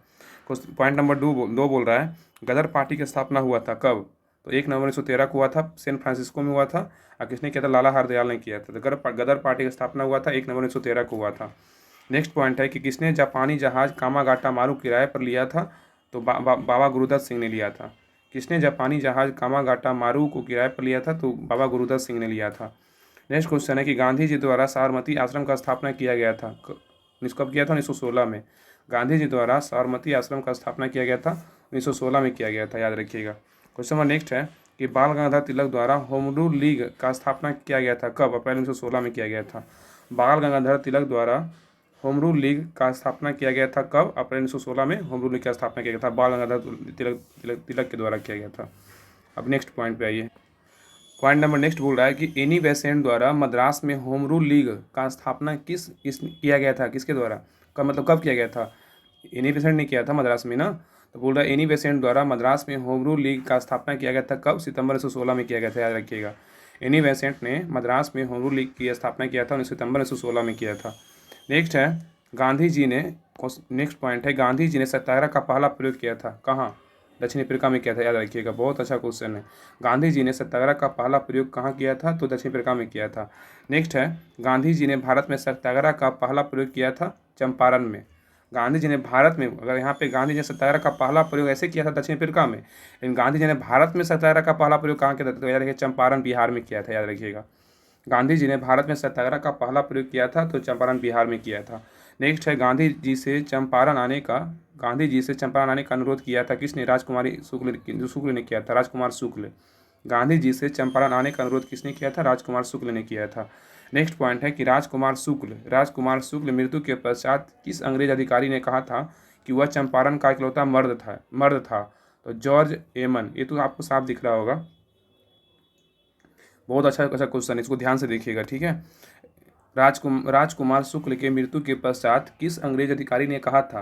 क्वेश्चन बोल रहा है कि राजकुमार शुक्ल के मृत्यु के पश्चात किस अंग्रेज अधिकारी ने कहा था कि वह चंपारण का इकलौता मर्द था, तो जॉर्ज एमन ने कहा था, याद रखिएगा। नेक्स्ट है गांधी जी ने पहली बार भूख हड़ताल किया था अहमदाबाद मिल हड़ताल के दौरान किया था कब, 1918 में किया था। गांधी जी ने पहली बार भूख हड़ताल किया था अहमदाबाद मिल हड़ताल के दौरान 1918 में किया था। नेक्स्ट है जलियांवाला बाग हत्याकांड का आरोपी जनरल डायर को सहयोग किया था किसने, हंसराज ने किया था। जलियांवाला बाग हत्याकांड का आरोपी जनरल डायर को सहयोग किया था, हंसराज ने किया था। नेक्स्ट पॉइंट है जलियांवाला बाग हत्याकांड के विरोध में गांधी जी ने लौटाई थी कौन सी उपाधि, कैसरे हिंद की उपाधि जो है ना लौटा दिए थे गांधी जी। तो क्वेश्चन ये भी पूछता है कि गांधी जी ने किस हत्याकांड के जो है ना, किस हत्याकांड के विरोध में कैसर हिंद की उपाधि लौटा दिया था? जलियांवाला बाग हत्याकांड के विरोध में। नेक्स्ट पॉइंट बोल रहा है जलियांवाला बाग हत्याकांड जांच हेतु गठन किया गया था, तो हंटर कमीशन का गठन किया गया था, याद रखिएगा। जलियांवाला बाग हत्याकांड जांच हेतु गठन किया गया था, हंटर कमीशन गठन किया गया था। नेक्स्ट है कांग्रेस ने जलियांवाला बाग हत्याकांड के जांच हेतु गठन किसके नेतृत्व में एक आयोग का गठन किया था? तो Madan Mohan Malviya. Post point number next बोल रहा है कि कांग्रेस ने जलियांवाला बाग हत्याकांड के जांच हेतु गठन किसके नेतृत्व में एक आयोग का गठन किया था? तो मदन मोहन मालवीय, याद रखिएगा। नेक्स्ट नंबर है कि भारत में खिलाफत दिवस कब मनाया गया था? 17 अक्टूबर 1919 को भारत में खिलाफत दिवस के रूप में मनाया गया था, याद रखिएगा। तो ये क्वेश्चन बोला है कि भारत में खिलाफत दिवस कब मनाया गया था? 17 अक्टूबर 1919 को मनाया गया था। नेक्स्ट है स्वराज पार्टी का गठन किया गया था चित्तरंजन दास एवं मोतीलाल नेहरू के द्वारा कब किया गया था? 1923 में किया गया था, याद रखिएगा। तो स्वराज पार्टी की स्थापना कब हुआ था? 1923 में था। किसने किया था? चित्तरंजन दास और मोतीलाल नेहरू मिलकर किए थे। नेक्स्ट है हिंदुस्तान रिपब्लिकन एसोसिएशन की स्थापना हुआ था कब? 1924 में हुआ था, कानपुर में हुआ था।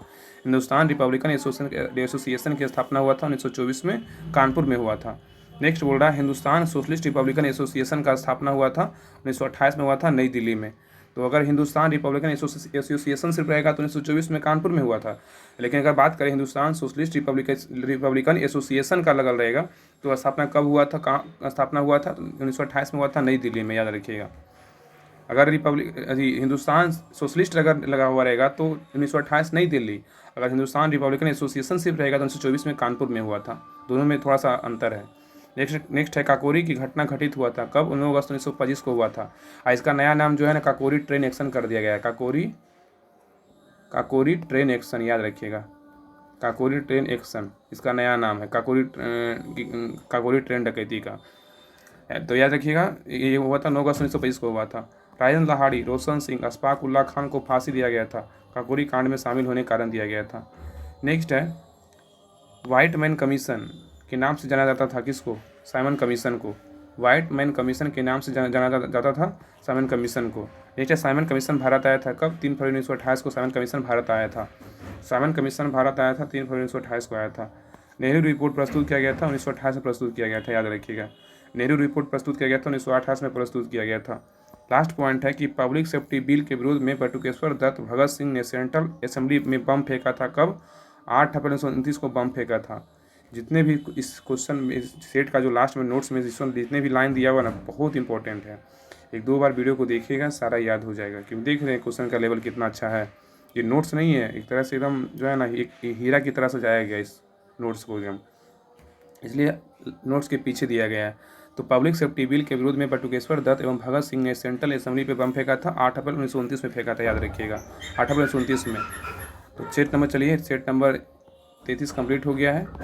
अगर इसके पहले का जो भी सेट नहीं देखें जाके जरूर देखिए, और बोर्ड डाला हुआ टेलीग्राम ग्रुप में सब PDF ग्रुप, टेस्ट ग्रुप और current affairs group, Kumar Gaurav sir का जो डेली क्वेश्चन बनता है उसका ग्रुप, तीनों का डिस्क्रिप्शन में लिंक हम डाल देंगे, वहाँ से आप लिंक पे क्लिक करके ज्वाइन कर लीजिएगा। और वीडियो कैसा लगा कमेंट से हमें ज़रूर बताइएगा, और लाइक शेयर सब्सक्राइब जरूर कीजिएगा। तब तक के लिए जय हिंद।